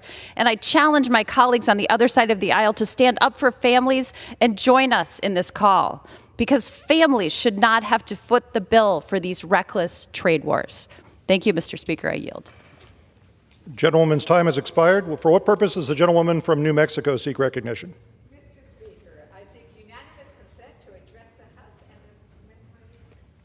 Gentlewoman is recognized for 1 minute. Mr. Speaker, I rise today to remember the life of the man I knew as Raul, our dearest, fierce, dedicated Chairman Grijalva. My heart is breaking over the loss of his voice in Congress. The love he had for our planet was as deep as the Grand Canyon he helped protect. His commitment to those who needed it most was inexhaustible. He encouraged me to chair the Subcommittee on Indigenous Peoples, and his commitment to Native Americans meant we passed dozens of bipartisan bills on this floor. We legislated together, we protested together, and we laughed together. His spirit will continue to guide my work and that of environmentalists, activists, Latinos, Native Americans, and people who love this beautiful place we call home.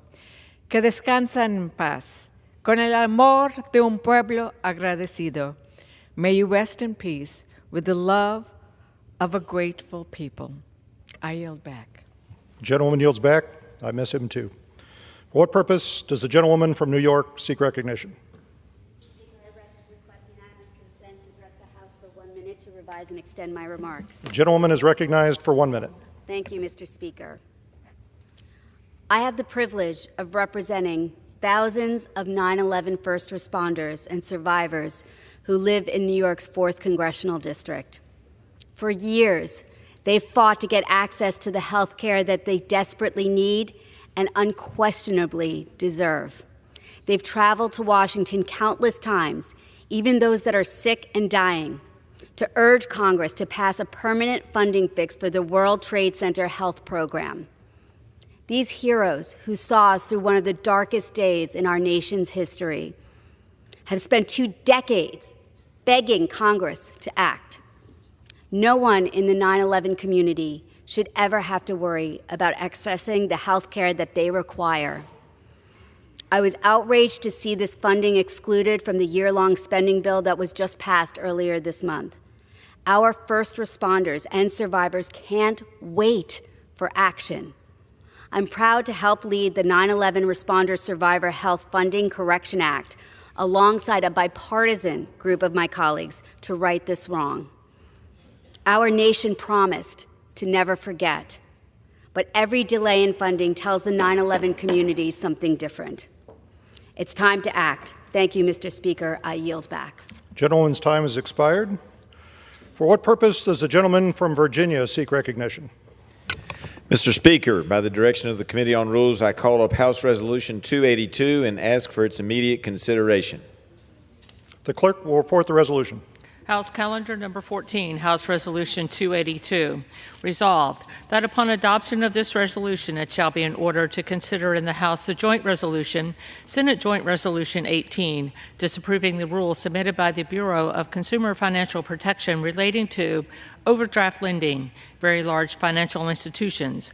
All points of order against consideration of the joint resolution are waived. The joint resolution shall be considered as read.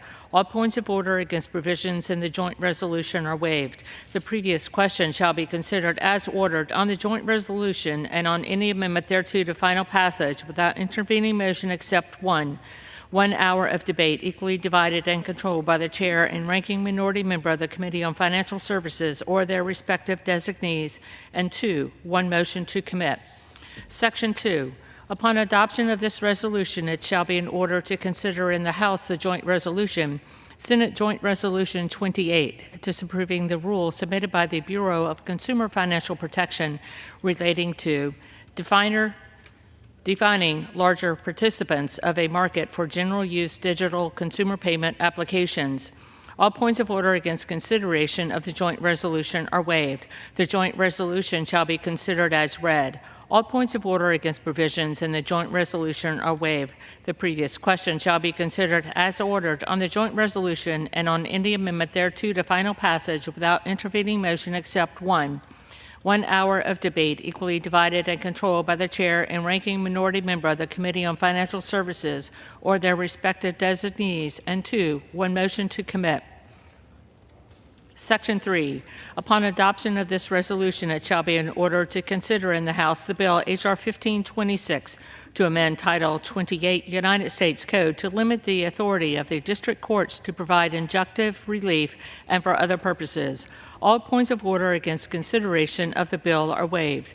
The amendment in the nature of a substitute recommended by the Committee on the Judiciary, now printed in the bill, shall be considered as adopted.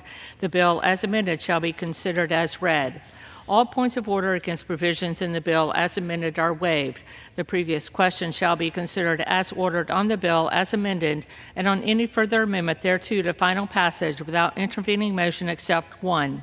1 hour of debate equally divided and controlled by the chair and ranking minority member of the Committee on the Judiciary or their respective designees, and 2, 1 motion to recommit. Section 4.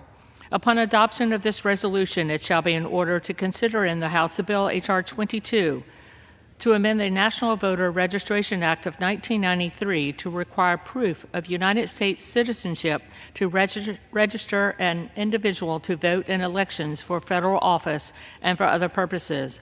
All points of order against consideration of the bill are waived. The bill shall be considered as read. All points of order against provisions in the bill are waived. The previous question shall be considered as ordered on the bill and on any amendment thereto to final passage without intervening motion except one. 1 hour of debate equally divided and controlled by the chair and ranking minority member of the Committee on House Administration or their respective designees, and 2, 1 motion to recommit. Section 5A, House Resolution 23 and House Resolution 164 are laid on the table. B1, a motion to discharge a committee from consideration of a bill or resolution that, by relating in substance to or dealing with the same subject matter, is substantially the same as House Resolution 23, shall not be in order.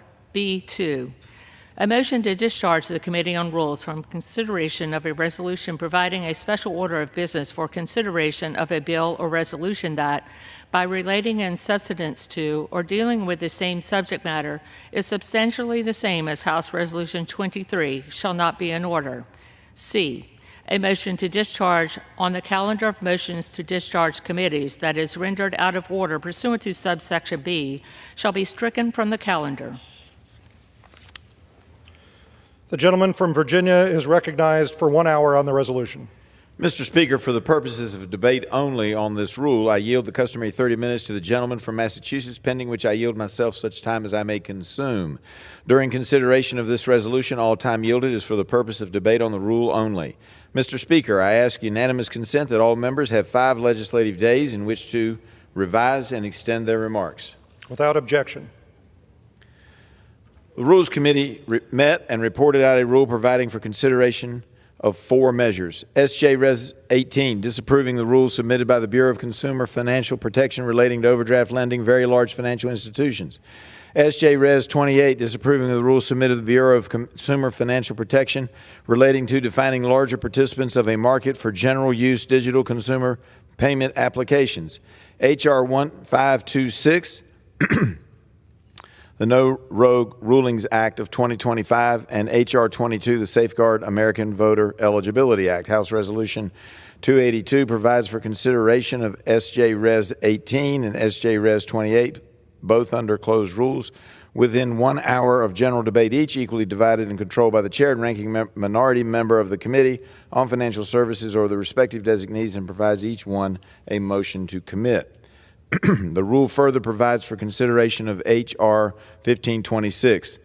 This is the act relating to the U.S. District Courts issuing nationwide injunctions, and that is to be considered under a closed rule. The rule provides 1 hour of general debate, equally divided and controlled by the chair and ranking minority member of the Committee on the Judiciary or their respective designees, and provides for 1 motion to recommit.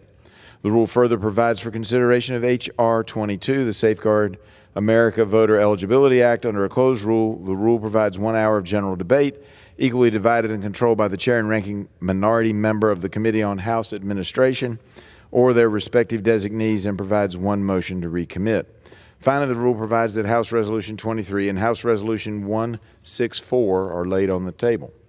This rule deals with several issues. The underlying legislation included is essential. One of the bills included in this rule is H.R. 1526, led by Representative Issa from California. This bill limits the ability of district court judges, that's U.S. district court judges, from issuing nationwide injunctions. I'd like to be clear. This bill does not prohibit nationwide injunctions, Mr. Speaker. It merely establishes a mechanism to issue nationwide injunctions under appropriate circumstances. Under the bill, if 2 separate states from 2 separate judicial circuits, U.S. judicial circuits, are reviewing the same case, a panel of 3 randomly chosen judges would be convened to determine whether issuing a nationwide injunction is appropriate action. These injunctions would then have the ability to be appealed directly to the United States Supreme Court. I believe that no one district court judge in the United States, anywhere, whether it be the Western District of Virginia, the Northern District of West Virginia, or one of the districts in California, or anywhere else in the country, should have the ability to make nationwide decisions as a district court judge. This bill will prevent forum shopping and restore somewhat checks and balances to our judicial system in the country by providing that we have a randomly selected 3-judge panel. Also included in this rule is H.R. 22, the Safeguard American Voter Eligibility Act, or the SAVE Act, championed by Rep. Roy from Texas. This bill prohibits non-citizens from voting. Restate that, Mr. Speaker. The bill prohibits non-citizens, let me get that through because there's been some confusion. It prohibits non-citizens from voting. It does so by requiring states to obtain proof of citizenship when registering individuals to vote in federal elections. Even though most states prohibit non-citizens from voting in their elections, these non-citizens are still registered to vote in some states and in some cities around the country. Also, non-citizens sometimes get registered by mistake. Now, I'm not saying this happens by design, but it happens by mistake, and it largely happens due to the National Voter Registration Act of 1993, known as the Motor Voter Act. This requires every person applying for a driver's license with their state's Department of Motor Vehicles to receive a voter registration application. The various states' Department of Motor Vehicles don't generally check citizenship status before giving out the voter registration application. Some do, and hopefully this legislation would encourage more to do so. During the last election cycle, we even saw that some federal agencies were instructed to hand out registration forms without the ability to discern whether the person receiving the form is a citizen or not. So the non-citizen shows up at a government office and they're given a form. They fill it out. I'm not saying they're doing it for ill purposes, Mr. Speaker, but they fill out, they were given the form, they fill it out, and as a result, they end up showing up on some voter rolls, and there is the potential that they may vote improperly in one of our federal elections.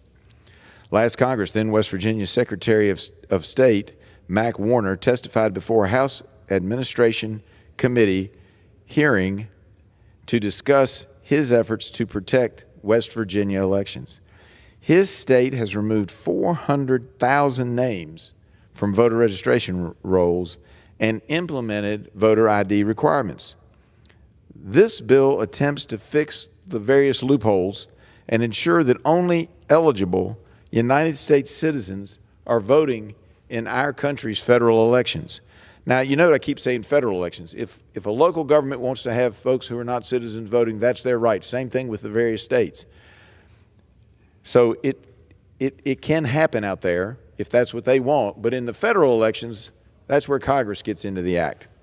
Also, this rule includes two resolutions of disapproval that both passed the Senate. Senate Joint Resolution 18 nullifies a rule finalized by the Biden administration in December of 2024. That'd be roughly 4 months ago. That attempts to cap overdraft fees. Overdraft fees are a necessary evil that I believe in most cases actually help the consumer. Now, I understand nobody wants to pay it, but transparency is certainly helpful for consumers on an issue like this, and I'm not sure these caps are the way to go. Traditionally, things like overdraft fees are regulated by state regulators. It is unclear whether the Financial Protection Bureau, the CFPB, can do this rulemaking under its cited authority in the Truth in Lending Act. I have serious concerns that if this rule goes into effect, that it can potentially bring about a criminal charge and even perhaps criminal punishment. And I don't think the CFPB looked at all the criminal laws of the state, but having practiced for many years in the criminal courts of the Commonwealth of Virginia and having discussed it with the patrons of the bill, the same is fairly much true in the state of Kentucky. If you use a draft or a check, and I know that a lot of people do that, but in the area I represent, they're still used fairly frequently, particularly by, it's a rural area, particularly by my senior citizens. If you use a draft or a check to pay a merchant for something, and that check comes back from the bank marked insufficient funds, under Virginia law, you have created a presumption that the individual is attempting to defraud the merchant. That entitles, when the check is returned, the merchant to charge up to $50 for a return check fee and to seek criminal penalties if the check is not made good, to seek criminal penalties which carry with it up to 12 months in jail for most checks and up to a $2,500 fine. That's certainly a whole lot more than the average fee for insufficient funds currently that are being charged by financial institutions, banks, and credit unions of about $35. Further, if a criminal charge is brought, you may have the cost of an attorney, and you have to spend a day in court trying to work it out. And if you pay it off after the charge is brought, before going to court, you still have to pay all the court costs associated with the charge being brought. So this is a significant problem that I don't think CFPB thought about when they were instituting this rule, because if banks and credit unions are only allowed a $5 fee, many of them will discontinue the use of this service. They won't allow you to sign up for it any longer, and you could face potential criminal penalties. Also, I already covered all that. All right. So you can have the overdraft protection fee and pay about $35 or a $50 merchant fee and potential criminal charges. I think this is one that really does need to go away. I'm surprised that my Democrat colleagues aren't supporting this, but they have other reasons. Senate Joint Resolution 28 nullifies another Biden administration rule that was finalized in December 2024 as well, that would create burdensome regulatory requirements for certain non-bank digital payments and digital wallet companies. This rule expands CFPB's regulatory power and was another attempt by the Biden administration to rush a rule out of the door for the CFPB after President Trump had been elected, but before the new administration had the ability to have any input or consultation on how to carry out a public rulemaking process. I'm concerned this will cut down on people's use of innovative money transfer apps. All 4 of these legislative items are steps in the right direction to cut down on red tape, ensure fair elections, and restore the balance of checks and balances in our country. I urge passage of the rule to allow the House to debate the underlying bills, and I reserve the remainder of my time. The gentleman from Virginia reserves. The gentleman from Massachusetts is recognized. Well, thank you, Mr. Speaker, and I want to thank the gentleman from Virginia for yielding me the customary 30 minutes, and I yield myself such time as I may consume. Recognized. Mr. Speaker, there's an awful lot of stuff in this rule before us, but let's be clear about one thing that's happening with this rule today, and that is Republican leadership is trying to overturn the democratic process of majority rule. 218 members of this House, a majority of us, signed a petition from Congresswoman Luna, who's a Republican, allowing new moms and dads to vote remotely in Congress. And when 218 of us sign a petition, the House rules say it can be brought up for a vote. But a backdoor provision slipped into this rule is being used to shut down that process, an unprecedented step. Literally, it has never been done before in the history of the House. Never. So if you sign Representative Luna's discharge petition, if you agree it deserves a vote, if you agree that a majority of the House should have the ability to bring up legislation through the discharge process, then you have to vote no on this rule. It is that simple. Let's go back to the drawing board, drop this provision. And by the way, this isn't remote voting for everyone. It's very simply about giving new parents the option to vote remotely if they so choose. That's it. That's what the Republican leadership is killing. And when we get to the actual bills Republicans are advancing here, Mr. Speaker, who wrote these Republican bills? A Wall Street lobbyist? You know, one of them is literally about letting big banks raise their fees. Who the hell asked for that? The CEO of Goldman Sachs? I mean, people are getting screwed by big banks, by Bank of America, by Morgan Stanley, by Wells Fargo. This is about whose side you're on. Republicans, at least these guys are upfront about it, they want to help Wall Street. Democrats fought to make sure overdraft fees are capped at $5. And these guys come down here with a straight face telling America what? That letting banks raise fees is a good thing. I mean, Republican math is that higher fees are good for you. Really? I mean, you know, that somehow we all should want to pay more fees to big banks? I mean, is this a joke? Is this a bad joke? I mean, this next measure that they have in this rule lets big tech off the hook when people get ripped off. I mean, did Elon Musk write this one? These guys are coming down here with a straight face and telling us that big tech needs less regulation, that they need less oversight. Is this an April Fool's Day joke? Here's the contrast. Democrats, we actually fought to make sure big tech is held accountable when things go wrong on Apple Pay, Cash App, or Zelle, when people are hacked, scammed, or defrauded. And what do Republicans want to do? They want to let big tech off the hook. You lose money? Too bad.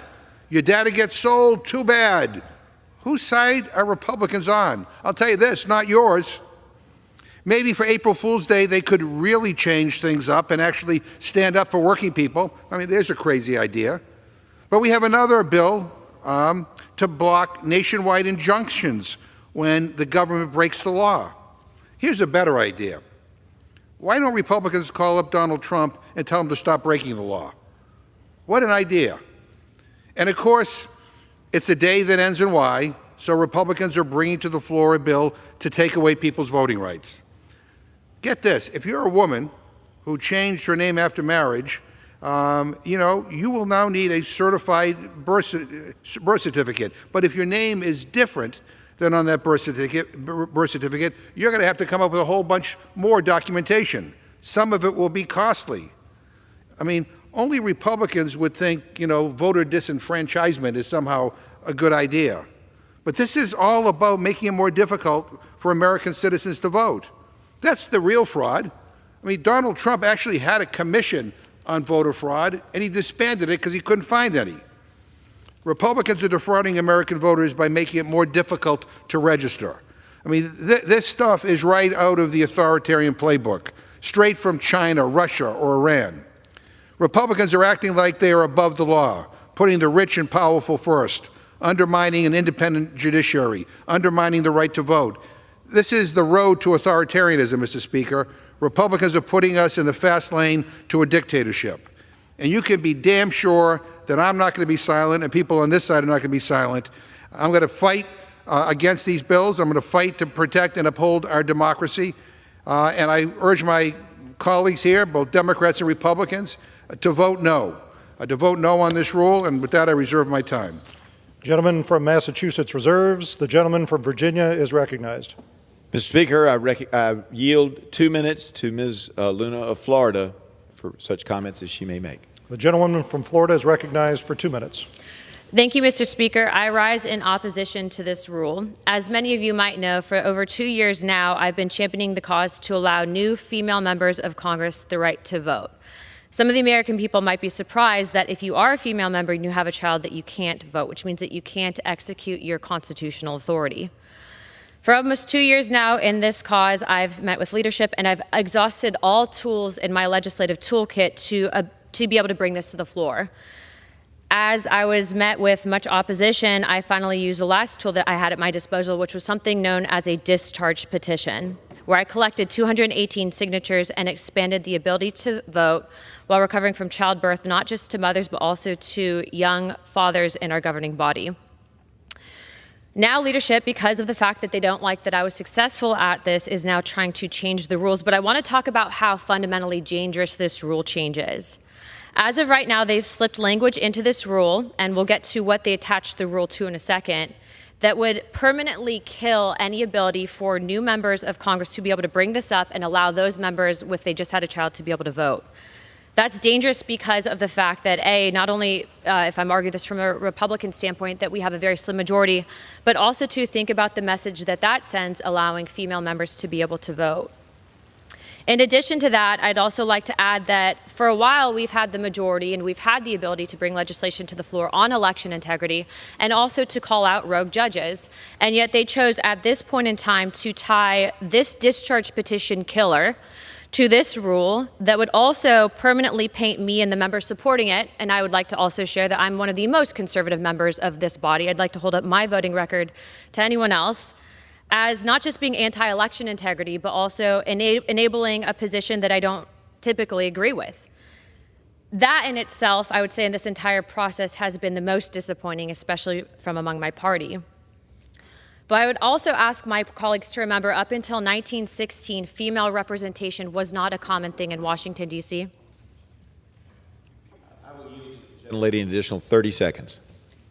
I urge all of my colleagues to give this a fair shot, vote no against the rule, allow this to come to the floor so that we can address it for the first time, I'd say, in congressional history, and do the right thing. If we don't do the right thing now, it'll never be done. Thank you. I yield my time. Gentleman yields back. I reserve. The gentleman from Virginia reserves. Gentleman from Massachusetts is recognized. Yeah, Mr. Speaker, let me just say that I respect the gentlelady from Florida for her courage and for standing up on behalf of doing the right thing. I wish more people in this chamber would do that.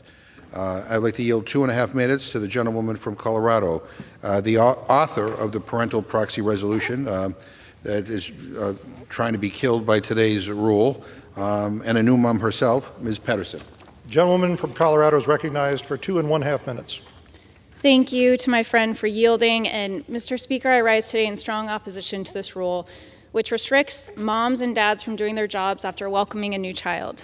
Like so many of our colleagues, it's one of my greatest honors to be a mom. I have 2 little boys, a son named Davis, who's 5, and my little guy here, Sam, who's now 9 weeks old. It's also one of my greatest honors to have been elected by my constituents to represent them in Congress.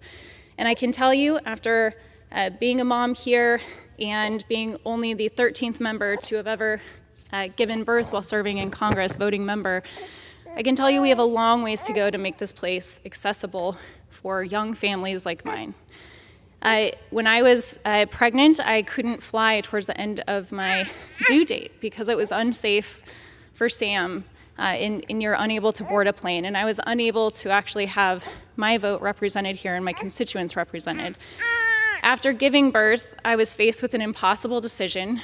Sam was 4 weeks old, and for all of the parents here, we know that when we have newborns, it's when they're the most vulnerable in their life. It's when they need 24/7 care, when taking them even to a grocery store is scary because you're worried about exposure to germs and them getting sick, let alone taking them to an airport, on a plane, and coming across the country to make sure that you're able to vote and represent your constituents. I was terrified that no matter what choice I made, that I would have deep regrets for the consequences.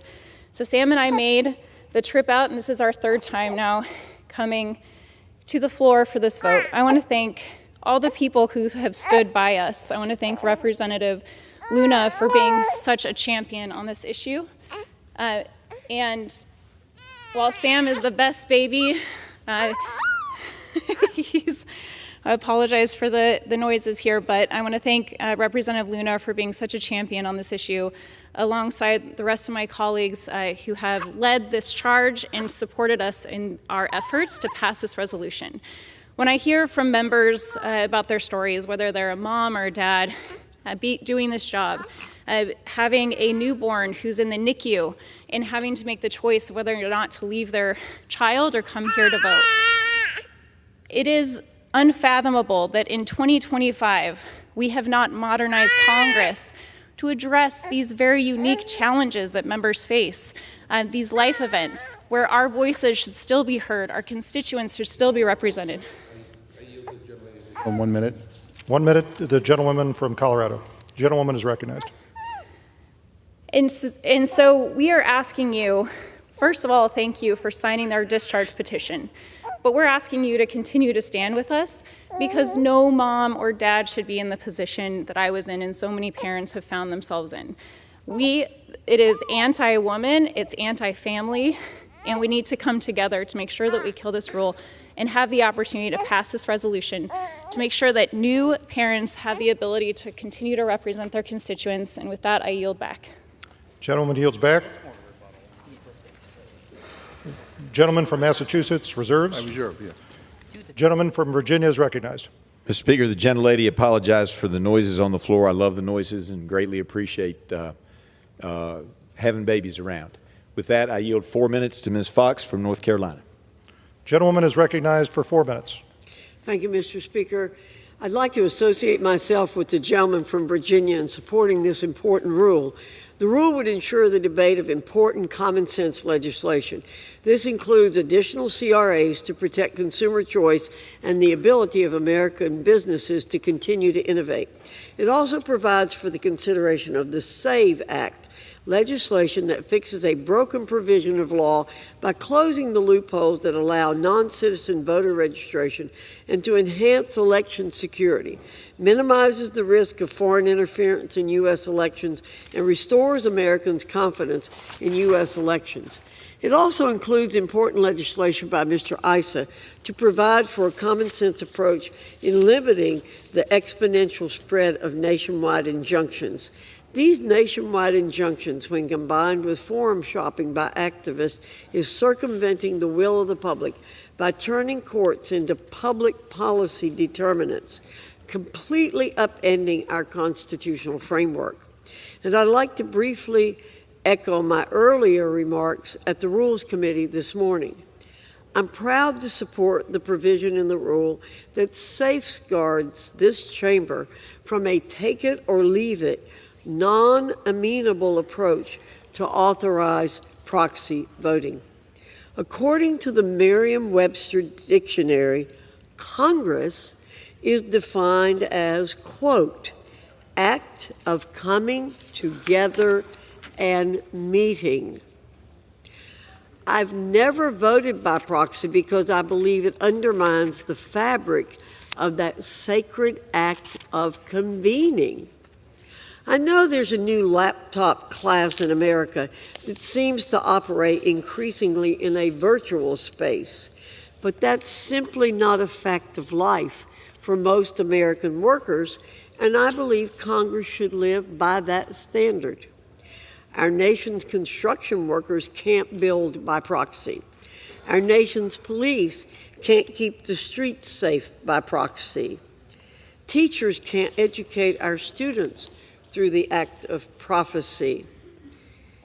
And doctors and nurses cannot treat the sick by proxy. Let's not forget how dependently we were on service workers and delivery employees to get us the goods we needed during COVID. Where would we have been if they decided to, quote, proxy their responsibilities? I understand that some of my colleagues are pinning their hopes on the fact that things will go according to plan and that proxy voting can be limited to select classes, and those in authority can be trusted to enforce the rules. However, in the course of human events, things rarely ever go according to plan, and this isn't theoretical. The Democrats implemented proxy voting during COVID, and it was a disaster. We had one member who was submitting his proxy letter so he could moonlight a second job. We simply cannot throw this important decision to chance. It will take only slight reconfiguration of the deck chairs in this body to put Democrats back in charge and put us on a path to proxy voting without limitation. Put simply, members of Congress need to show up for work. I support this rule and urge my colleagues to support it on the floor. And with that, I yield back, Mr. Speaker. Gentleman from North Carolina yields back. I reserve. Gentleman from Virginia reserves. The gentleman from Massachusetts is recognized. Mr. Speaker, boy, after listening to the distinguished chairman of the Rules Committee, my head's about to explode. She talked about about how disastrous it was when we had proxy voting during COVID. Yeah, so disastrous that 162 Republicans actually voted by proxy. She talked about how somehow it was unconstitutional. So unconstitutional that the current Speaker of the House, on multiple occasions, voted by proxy 39 different times. She talks about about people need to show up to work. Well, I mean, people did show up to work and did participate in representing their constituents when we had proxy voting, but she doesn't seem to be that upset over the fact that Donald Trump conducts most of his business from a golf course in Mar-a-Lago. She doesn't seem to be very upset over the fact that the FBI Director, Kash Patel, is asking to work remotely from Las Vegas. She didn't seem that upset that there are people on the Rules Committee who use proxy voting to go to, a CPAC convention, to basically listen to political rhetoric from people on the extreme right wing. I mean, the bottom line is Republicans love to talk about family values, but when given the chance to actually support families, they turn their backs. She talks about looking into Webster's dictionary about the definition of Congress. Well, while you're at it, look up the definition of representation. There's nothing that says that you can't represent your constituents or that you shouldn't be able to represent them because you just had a new baby. I mean, look, the rule that we are considering right now is unprecedented because never in the history of the House has the Rules Committee tried to outright kill a discharge petition that was already signed by a majority of the House. Never. This is precedent setting. And let me be clear, discharge petitions are not a tool of the minority. That's true no matter how many times Republican leadership wants to say so. In the past 30 years, before this month, a grand total of 4 discharge petitions have been sent by a majority of this House. Guess who introduced every single one of those 4 bills? Republican members of a Republican majority. And how did a majority of Republicans vote on those bills? In support. You know, this isn't some democratic tool that we use to make the other side take tough votes. This is a vital tool that has allowed Republicans with common sense, bipartisan ideas to actually bring them forward against the opposition of their leadership. And by the way, even if you think this is a tool of the minority, once you set this precedent, that's it. Republicans are a few seats away from losing control of this chamber.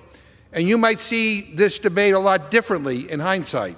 So if you want to protect your rights as members of Congress, you should vote no here. But you should especially vote no if you support the idea that new moms and dads should be allowed to vote remotely while taking care of a newborn. Members worked across the aisle to draft a compromise version of remote voting for new parents.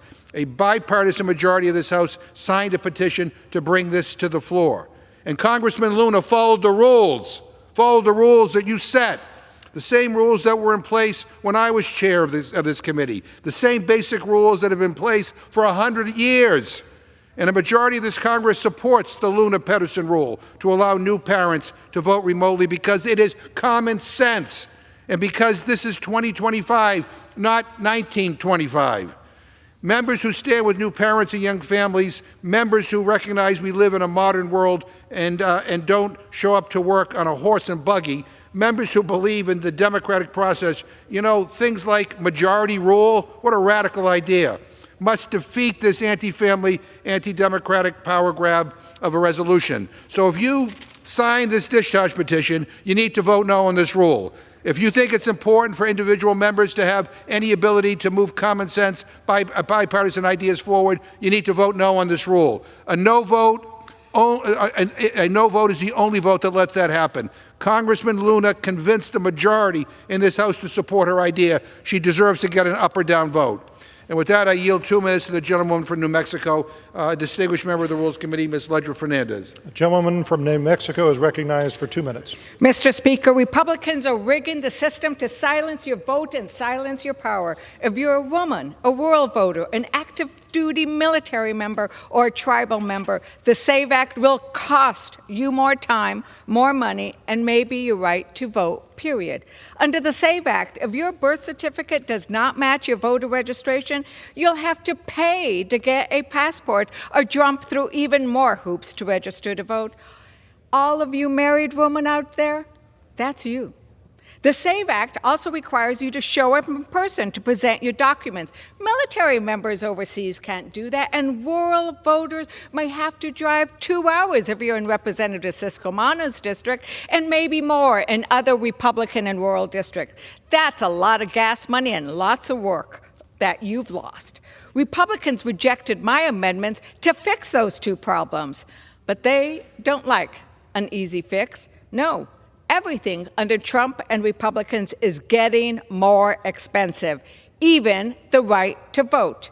This rule also blocks the House from voting on Representative Luna's bipartisan discharge petition signed by a majority of the House, including Republicans, to allow new parents to vote by proxy. Speaker Johnson voted by proxy 39 times, and he didn't have a newborn. Earlier this year, they let a Republican go on a Hollywood comedy show and vote by proxy, but they won't let a pregnant colleague who cannot safely travel vote by proxy. Republicans undermining family values yet again. I hope my Republican colleagues who signed the discharge petition continue to have the courage to vote against this rule. You should not be silenced. I yield back. Gentleman yields back. Gentleman from Massachusetts reserves. Gentleman from Virginia is recognized. Mr. Speaker, I rise for a parliamentary inquiry. Gentleman will state the inquiry. Mr. Speaker, are there any points of order that properly lie against this resolution we are currently debating?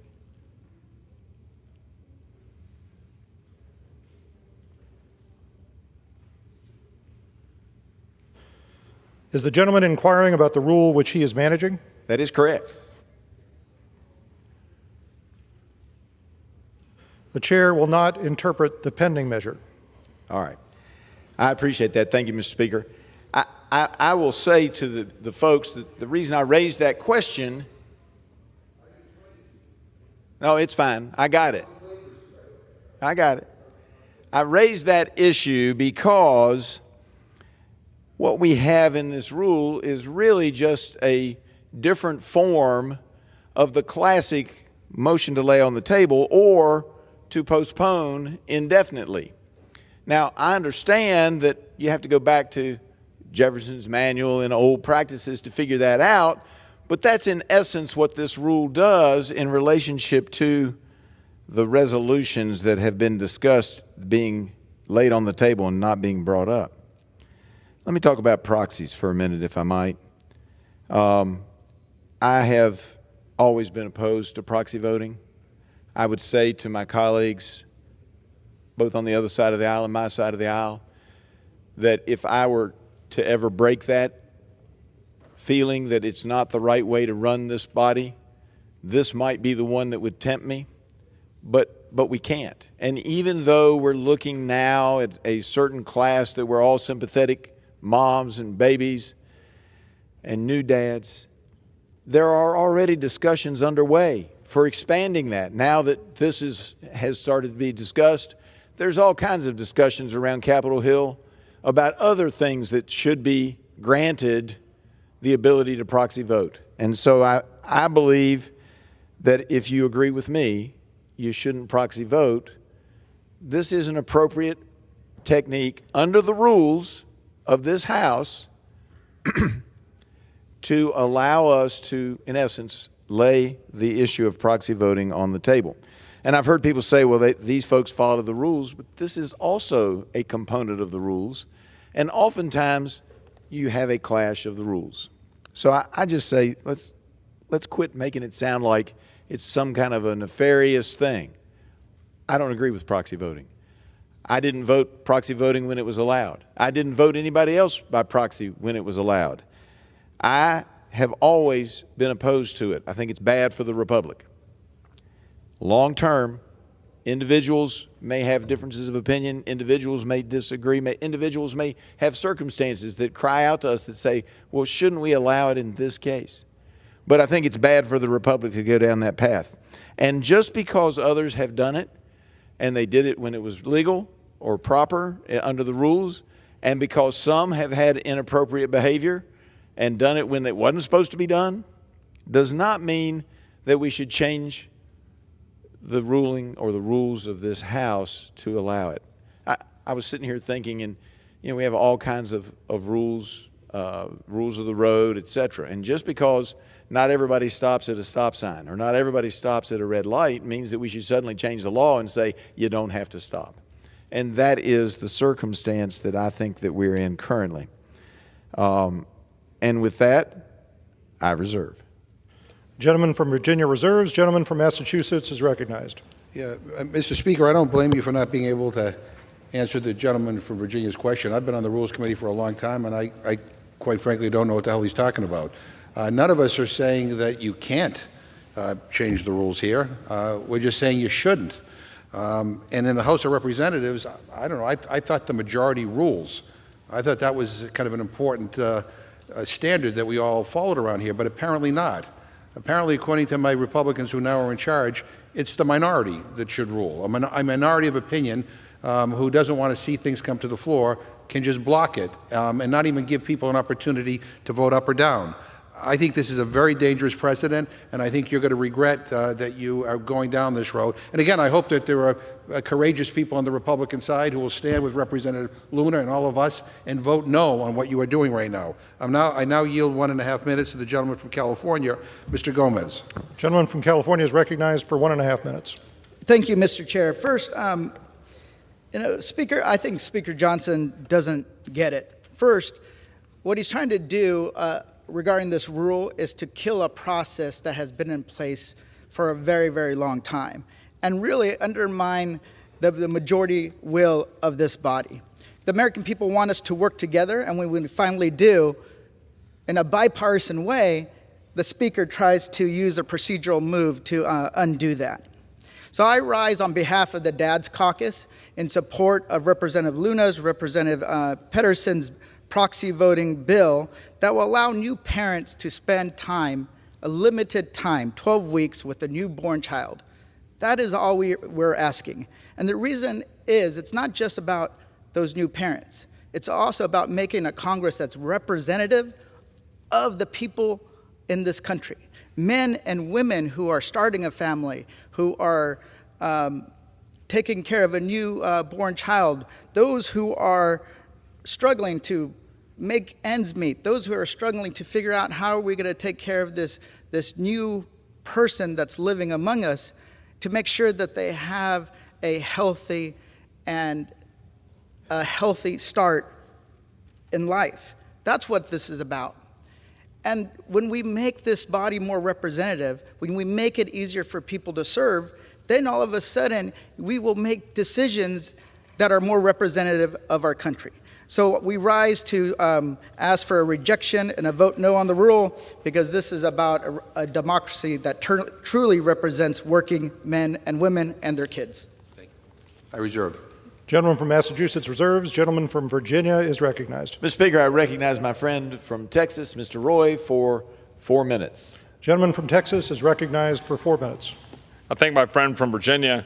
I would note for the American people that this week the Republican majority is bringing before the body 2 important measures. One, to ensure the integrity of our elections, to ensure that only American citizens can vote in American elections, a fairly common sense principle which enjoys 80% plus approval among the American people, that would straightforward ensure that non-citizens may not vote in our elections. It's that simple. The second measure we're bringing forward is a piece of legislation that we're actively debating right now in a committee that I'm co-chairing, the Judiciary Committee, and I will go back to that committee forthwith, in which we are having witnesses before the Judiciary Committee discussing the extent to which we have judges that are taking action unilaterally, what are called temporary restraining orders or injunctions, to thwart the efforts of the administration's actions in direct result of the election in November, to carry out the agenda for which the president was elected.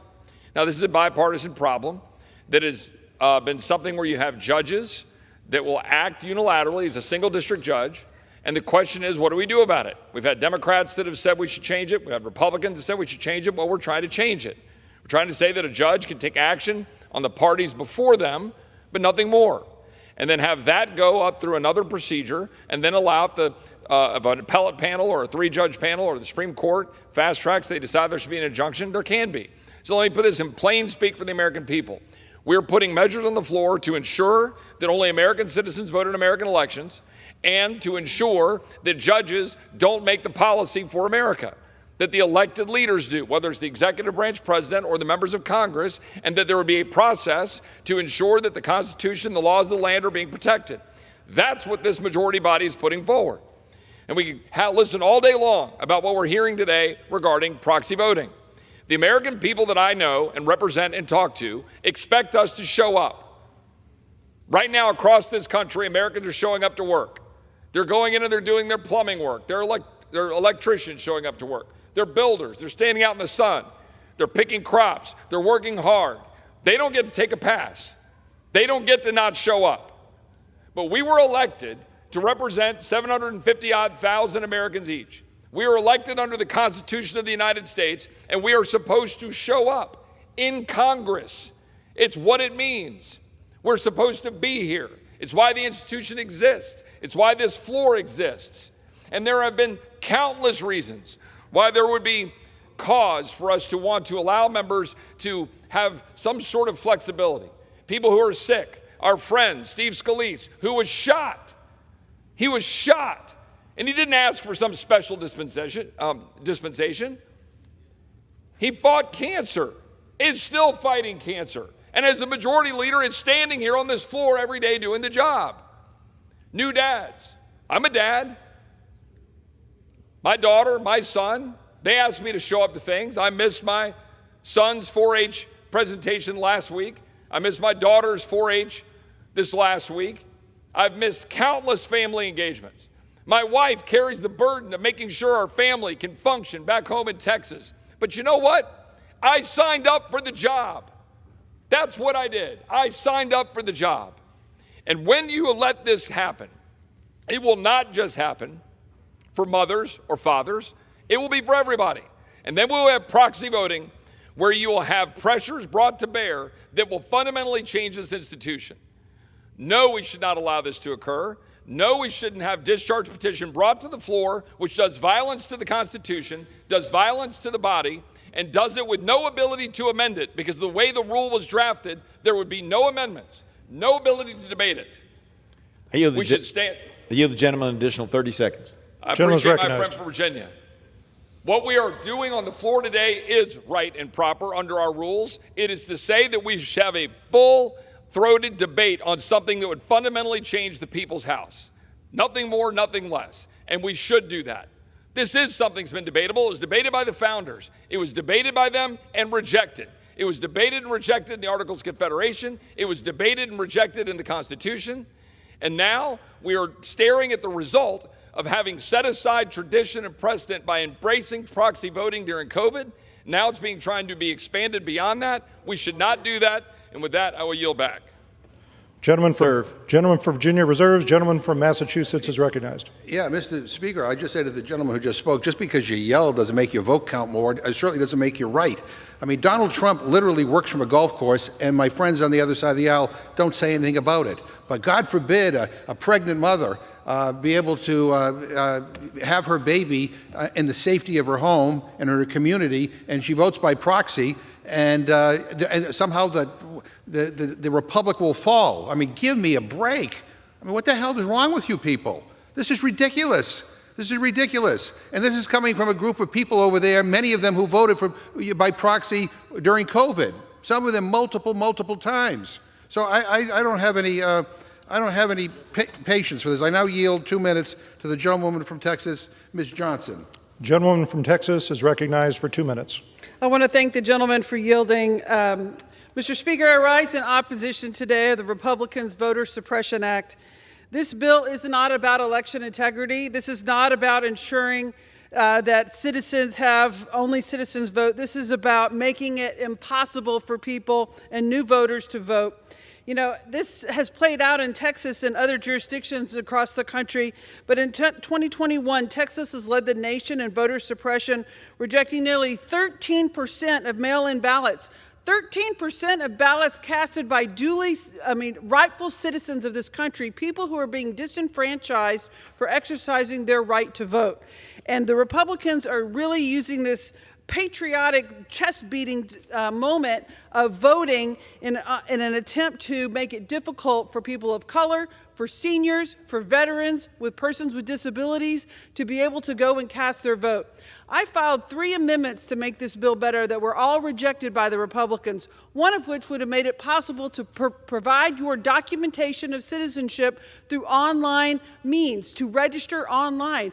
We have millions of people in this country that cannot physically get to a polling place. We have men and women in our service branches who are stationed abroad who cannot physically get back to their polling place, to their jurisdiction, to register to vote. And we're basically telling these citizens of this country, your vote doesn't count. We don't care if you can vote. We don't care how hard it is. We're going to make it impossible for you to vote. And Republicans categorically rejected that. Also, what about the accountability for making sure you don't screw up?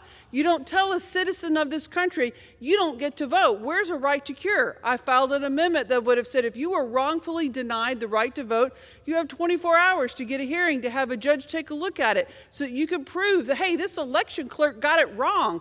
I'm an American citizen, and I deserve to be able to cast my ballot. Republicans categorically rejected that. And it's an atrocity on the American public, and it's an atrocity for citizens who are trying to duly cast their right to vote. Thank you, and I yield back. Gentleman yields back. Gentleman from Massachusetts reserves. Gentleman from Virginia is recognized. Mr. Speaker, may I inquire as to how much time each side still possesses? Gentleman from Virginia has 5 minutes remaining. The gentleman from Massachusetts has 10 minutes remaining.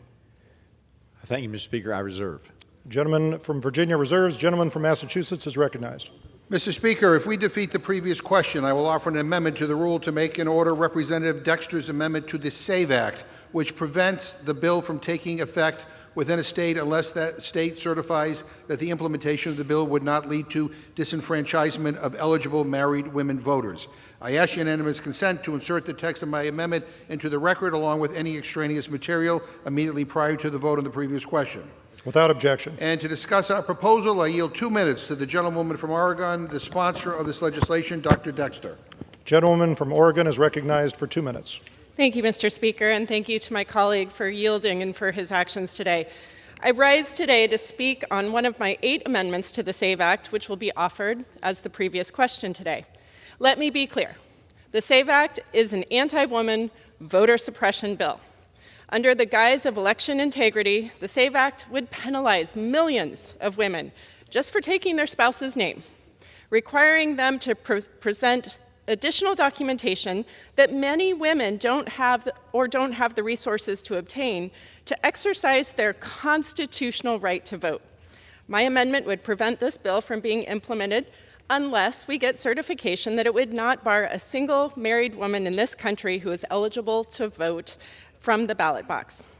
If this amendment fails, we are putting 70 million American women at risk of disenfranchisement. 70 million. That's 1 in 4 voters in this country. And this burden will fall hardest on women already forced to navigate broken systems with fewer resources and less time, working mothers, caregivers, women juggling jobs and families. I cannot believe in the year 2025, I have to stand here on the House floor of the United States to defend a woman's right to vote. But I will, and I will continue to every single day if that's what it takes. Because this isn't theoretical, this is personal. It's for the mom in Gresham who can't take unpaid time off to track down new documents. It's for the woman in Hood River whose name no longer matches her birth certificate after marriage, and she lacks the $160 it costs to get a passport. Are we really going to tell her she doesn't get a right to vote? I ask for my Republican colleagues to show courage in this moment for your mothers, your daughters, and for every woman in your life that you love. Please join your Democratic colleagues in defeating the previous question so that we can vote on my common sense amendment. American women cannot afford to go back. Thank you. Mr. Speaker, I yield back. Gentleman yields back. Gentleman from Massachusetts reserves. Gentleman from Virginia is recognized. I recognize my friend, Mr. Norman, for 2 minutes. The gentleman from South Carolina is recognized for 2 minutes. First of all, I rise in full support of this rule. You know, the issue we're debating today, and as I told my good friends in the Rules Committee today, you're not going to lecture me on compassion. You're not going to lecture me on, you know, being kind to the poor and the forgotten. You're the party who let 15 million illegals in this country, wantonly and deliberately. You're the party who defended a president who wasn't mentally competent. And one of the ladies mentioned the Donald Trump voting from a golf course. Donald Trump could read a thank you note, unlike President Biden. Donald Trump had 77 million people that wanted to reverse the course that this country was on for the last 4 years. And to hear y'all talk all of a sudden about disenfranchisement for females, you know, you're always playing the victim card. 77 million people rejected that. Now, on the proxy voting, every one of these, our friends in the balcony listening, had to show up here. Every one of them had to physically come here. And I'm in the construction business. And you think the electrician to wire our house could vote by proxy to get the house wired? You think the dentist could vote by proxy to get the teeth fixed and fillings filled? It's a joke where, with all the problems this country has, here we are talking about arguing over proxy voting. You brought the speaker voting by proxy. I voted by proxy. Your Speaker, Pelosi, put it in order a few times, and no one agrees with this. The hardworking Americans go to work. When we sign up for this job, as has been said, we agree to come to this chamber, 435 of us. And if you want to get into number of members on, Get 30 Give seconds. the gentleman an additional 30 seconds. Gentleman's recognized. If you want to get into members of your party who voted coming off boats and just basically took a vacation, it ends today. So that's why I fully support this. Mr. Speaker, I yield the balance of my time. I reserve. Members are reminded to address their remarks to the chair and to not refer to the occupants of the gallery. Gentleman from Massachusetts is recognized. Yeah, Mr. Speaker, I don't even know what the hell he's talking about. But let me just say this. I never voted by proxy. I helped establish those rules during COVID, but I never did because I followed the rules. The gentleman voted 63 times by proxy, including one time going to a right-wing Republican political convention. That was not following the rules. So it's so much for being unconstitutional. I now yield 1 minute to the gentleman from Florida, Mr. Moskowitz. The gentleman from Florida is recognized for 1 minute. Thank you, Mr. Speaker.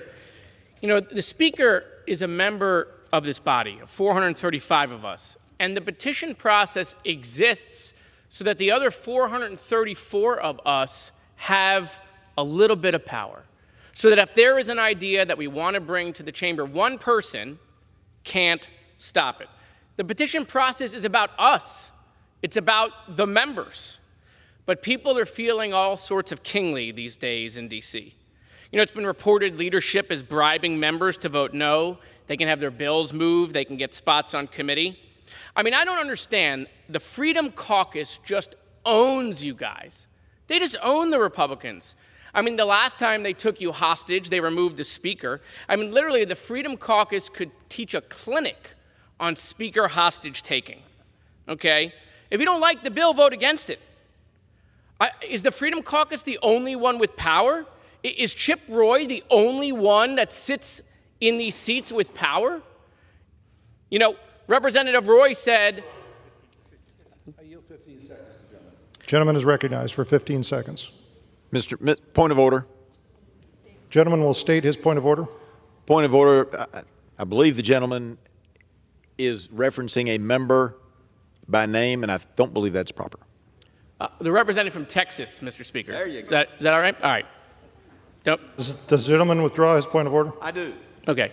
I will refer to him the representative Texas. I didn't realize the snowflake thing was a problem. Recognized for 15 seconds. You know, I don't know that anyone should lecture us on working, especially the American people. They work harder than us. We're only here 3 days a week.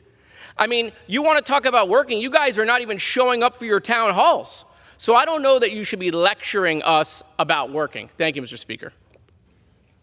The gentleman's time has expired. Members are reminded to address their comments to the chair and not to engage in personalities. Gentleman from Massachusetts. I reserve. Yeah. Gentleman from Massachusetts reserves. Gentleman from Virginia. I reserve, and I am prepared to close. Gentleman from Virginia reserves. Gentleman from Massachusetts is recognized. Mr. Speaker, I yield 1 1/2 minutes to the gentleman from New Mexico, Ms. Stansberry. Gentleman from New Mexico is recognized for 1 1/2 minutes. Mr. Speaker, as we stand here today on the House floor, Donald Trump's Secretary of Health is announcing that he is firing over 10,000 healthcare professionals across America. These are the doctors and practitioners and experts and scientists that keep us safe. While we stand here today, Elon Musk is trying to buy an election in Wisconsin. And while we stand here, Donald Trump is bragging about tariffs across town while he is saying that he's going to run for president for a third term, which is unconstitutional. And what are Republicans trying to run on the House floor this week? The SAVE Act, which would undermine the voting rights of millions of Americans. The Rogue Ruling Acts, which would undermine the judicial branch and interfere with its rulings. It's trying to run 2 CRAs that would revoke administrative rules to keep banks from ripping off the American people. And here they are trying to sneak in a rule today that would take our power away as representatives here in the House to ensure that our own members can care for their children as new parents. This is what abuse of power looks like: attacking the judiciary, attacking our elections, and attacking our democratic institutions. And we will not stand for it, because American democracy is on the line. And so I ask my colleagues on both sides of the aisle, stand up, have a backbone, do what is right, and vote no. I yield back. Gentleman yields back. Gentleman from Massachusetts reserves. Gentleman from Virginia is recognized. I reserve, and I'm prepared to close. Gentleman from Virginia reserves. Gentleman from Massachusetts May I is inquire how recognized. much time I have left, Mr. Speaker? The gentleman from Massachusetts has 4 1/4 minutes remaining. I yield myself the remaining time, Mr. Speaker. Recognized. Mr. Speaker, let us not kid ourselves.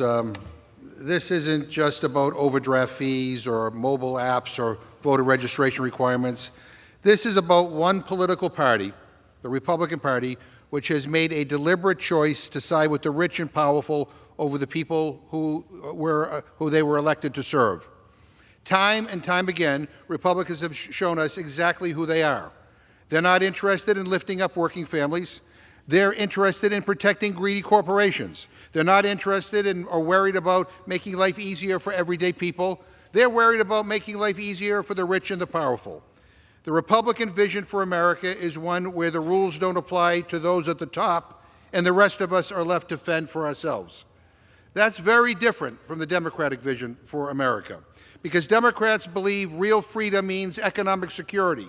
We believe opportunity means being able to pay your bills without being gouged by big bank overdraft fees. We believe consumers should be protected from fraud. We believe that working people should come first, not Wall Street, not Silicon Valley, not MAGA billionaires who think democracy is optional. And we believe that this Congress ought to embrace the 21st century. Republicans are using this vote to block Representative Luna from offering her resolution to allow new moms and dads to vote by proxy in this Congress. This is a huge change to centuries of precedent. They are taking power away from a majority of members of the House by blocking a bipartisan resolution. Let me be crystal clear. A minority of this chamber is upending what a majority in both parties wants. And I get it. Some of you are obsessed with copying authoritarian regimes. But guess what? We're not in a dictatorship. And Republicans and Democrats should reject this cowardly change. You look at the American people are watching. They quite frankly don't understand the rationale that my Republican colleagues put forward about why new mothers and new fathers have to be here in person. And they're making comparisons to, doctors who are operating on patients. Well, we're casting votes. We're casting votes. And Representative Pedersen should be able to represent her constituents, having just given birth to a new baby, from her district, in the safety of her community and in her home. What the hell is the big deal? You think the world's coming to an end. And the people who are complaining the loudest are the ones who abused proxy voting when we had it during COVID. And by the way, newsflash everybody, there's a member of the Republican Party who voted by proxy to do a comedy show on the West Coast just a few months ago. And they all know about it, and there's no accountability. There's no holding anybody to account for that basically voter fraud. And they're out here on the floor today complaining about new mothers and new fathers being able to vote by proxy. This is absurd. This is absurd. The American people, I know, are disgusted by what they're hearing here today. The American people are watching. I urge my colleagues to vote no on this outrageous anti-democratic rule. I ask my Republican colleagues, stand up, show some courage today, because what you're doing today, what the leadership is doing today, is basically precedent setting. This will come back and haunt you at some point. Don't ruin these precedents. Don't ruin these traditions. Let's build an economy and a democracy that works for everyone. Again, vote no on this rule. I yield back my time. Gentleman from Massachusetts yields. Gentleman from Virginia is recognized. Mr. Speaker, I have failed.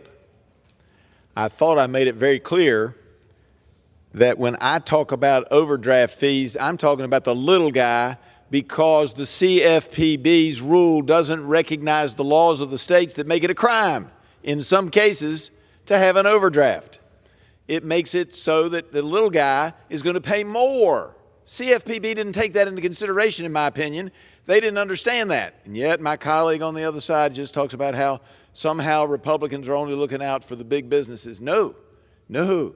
This rule by the CFPB, that this rule sets up the debate for overturning, is to help the little guy not face up to $150 to $750, and that's in Virginia. I don't know about other states, in charges if they have to deal with a criminal penalty.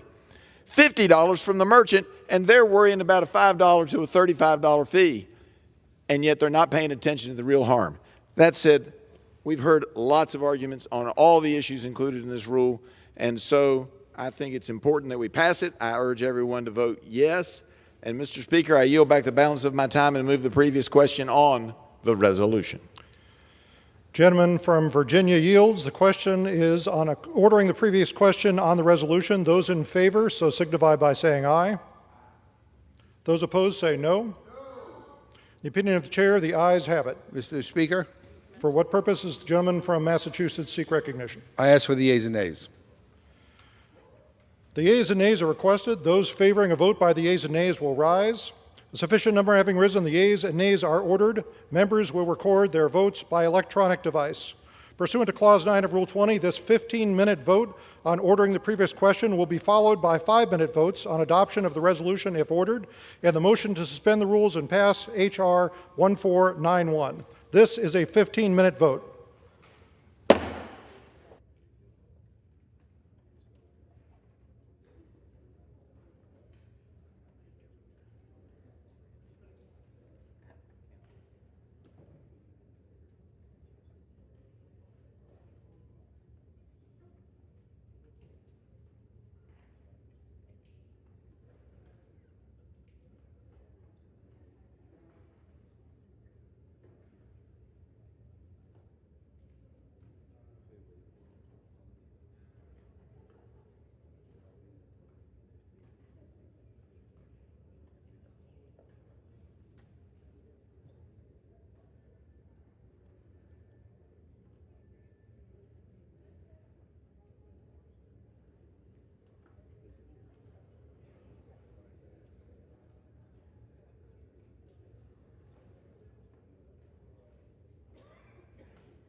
This vote, the yeas are 215, the nays are 213.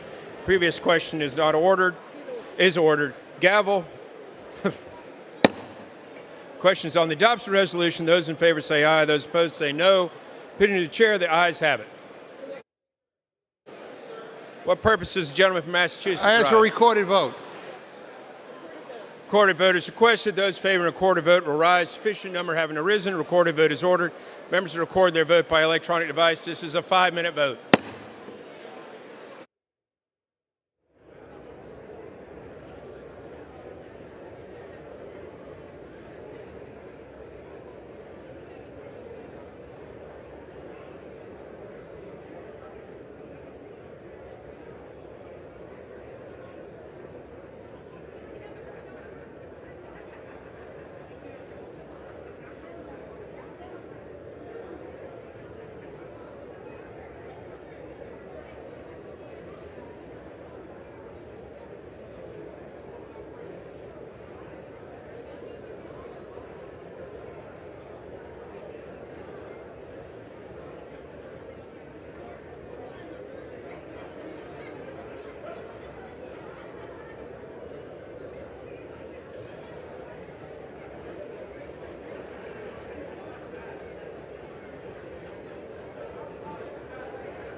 All members voted.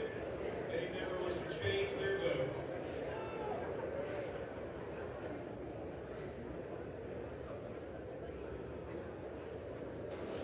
So,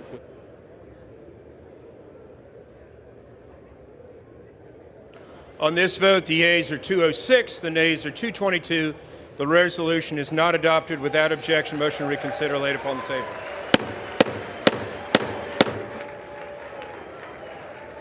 Pursuant to Clause 8 of Rule 20, the unfinished business is on the vote on the motion, Gentleman, Missouri. Mr. Smith, to suspend the rules, H.R. 1491, as amended. The yeas and nays order. Clerk report the title. Union Calendar Number 30, H.R. 1491, a bill to amend the Internal Revenue Code of 1986 to make the postponement of certain deadlines by reason of disasters applicable to the limitation on credit or refund, and to take postponements into account for purposes of sending collection notices. Members who record their votes. Now, the question is, will the House suspend the rules, pass the bill as amended? Members will record their votes by electronic device. This is a 5-minute vote.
voted?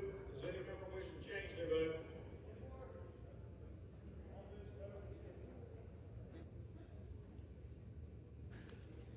On this vote, the yeas are 423, the nays are 0.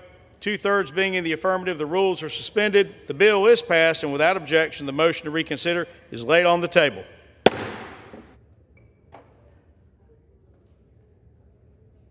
For what purpose does the gentleman from Georgia seek recognition? Mr. Speaker, by direction of the Republican Conference, I offer the privileged resolution and ask for its immediate consideration. The clerk will report the resolution. House Resolution 283. Resolved that the following named member be and is hereby elected to the following standing committee of the House of Representatives. Committee on Foreign Affairs, Mr. McCormick, shall rank immediately after Mr. Self. Without objection, the resolution is agreed to, and the motion to reconsider is laid on the table.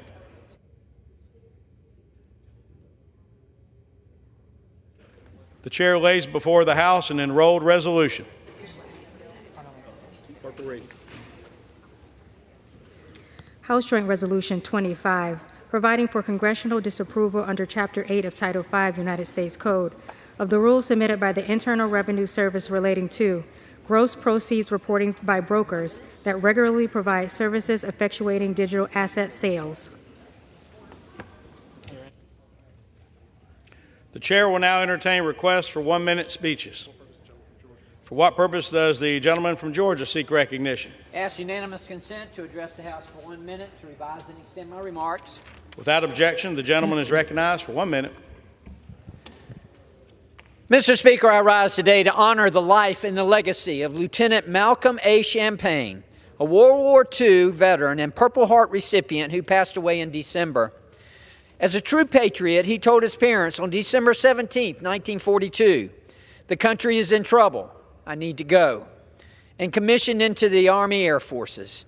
He serves as a member of the 8th Air Force, which was activated in Savannah, Georgia in January of 1942. The 8th Air Force, commonly referred to as the Mighty 8th, is regarded as one of the greatest air forces in history. On October 14, 1943, the day known as Black Thursday, Lieutenant Champagne's B-17 bomber was attacked and plummeted from the sky. He was captured by the Nazis, but despite injuries, malnutrition, and psychological distress, his spirit remained unbroken. On April 29, 1945, he was liberated after 18 months in captivity. In 2023, 80 years after his service in World War II, Lieutenant Champagne was awarded a Purple Heart at the age of 102. Malcolm Champagne's legacy of bravery, patriotism, and strength will continue to inspire generations of Americans. Thank you, Mr. Speaker, and I yield back. The gentleman yields. For what purpose does the gentleman from Texas seek recognition? Mr. Speaker, I ask unanimous consent to address the House for 1 minute. Without objection, the gentleman is recognized for 1 minute. Mr. Speaker, I rise today in opposition of the so-called SAVE Act. This bill, coupled with the President's executive order on elections, is a crazy and disgusting, thinly veiled attempt at disenfranchising legal citizens from voting. It claims to make it illegal for non-citizens to vote, which we already know is not a problem. But this bill would also disenfranchise millions of Americans who don't even have a passport.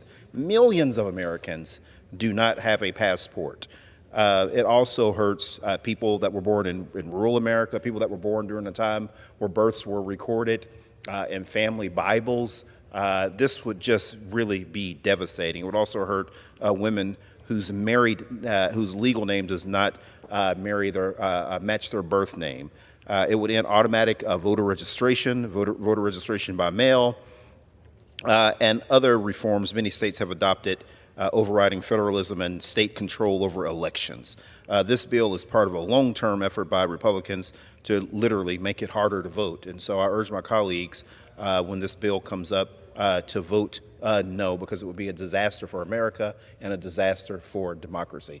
Mr. Speaker, I yield back. Gentleman yields. For what purpose does the gentleman from Maryland seek recognition? Without objection, the gentleman is recognized for 1 minute. Mr. Speaker, the average American already thinks that you actually have to be a U.S. citizen to vote in a federal election. But the fact of the matter is our laws have loopholes. You don't actually have to be a U.S. citizen in some states, or don't have to prove that you're a U.S. citizen to vote.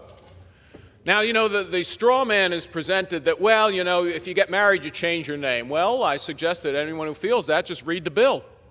It says that an accommodation has to be made in every state for people whose name changed from an otherwise valid proof of citizenship, such as a birth certificate. The bottom line is that Americans expect that only American citizens and not the 12 million illegal aliens who entered under the last administration are going to be voting in federal elections. They expect it. They expect Congress to do something about it. And, Mr. Speaker, I urge Congress to take action and pass the SAVE Act. I yield back. The gentleman yields. For what purpose does the gentleman from Arizona seek recognition? Unanimous consent to address the House for 1 minute, revising my remarks.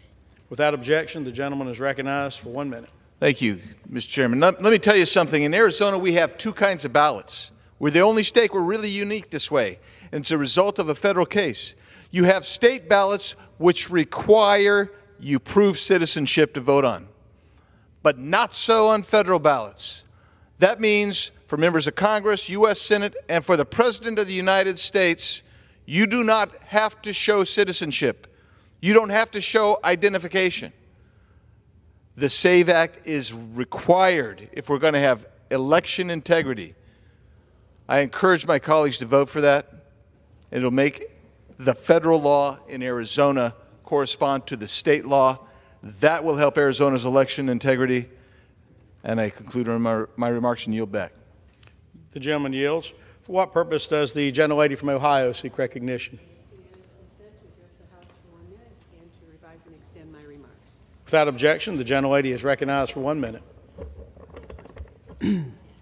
Mr. Speaker, I rise today to highlight this administration's lies to the American people about Social Security. On the campaign trail, President Trump promised to protect your hard-earned Social Security benefits. However, now he has sent trickster Elon Musk and his flim-flam government agency DOGE after the Social Security database. Michelle King was the Deputy Commissioner for Operations at the Social Security Administration for only 28 days before stepping down because she refused to grant the fraudsters at DOGE access to the Social Security database and all of the sensitive personal data it holds on everyday Americans. Bravo, Michelle. But the administration got rid of her and replaced her with Leland Dudek, a man who is already under investigation for sharing highly sensitive data with the DOGE team. While courts across our country step in to try and stop DOGE, its destabilization continues at an alarming rate. And I'm concerned Elon Musk wants to privatize Social Security, and he, through his new computer company that he just bought, is going to try to be paid by the government to manage those accounts. DOGE has created serious tech problems, gutted the staff, and overwhelmed call centers, creating much confusion in their wake. Pay attention, Social Security. Pay attention, Americans. You earn these benefits. Nobody has a right to them but you. Thank you, Mr. Speaker. I yield back. Pursuant to Clause 12A of Rule 1, the Chair declares the House in recess, subject to the call of the Chair.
The House will be in order.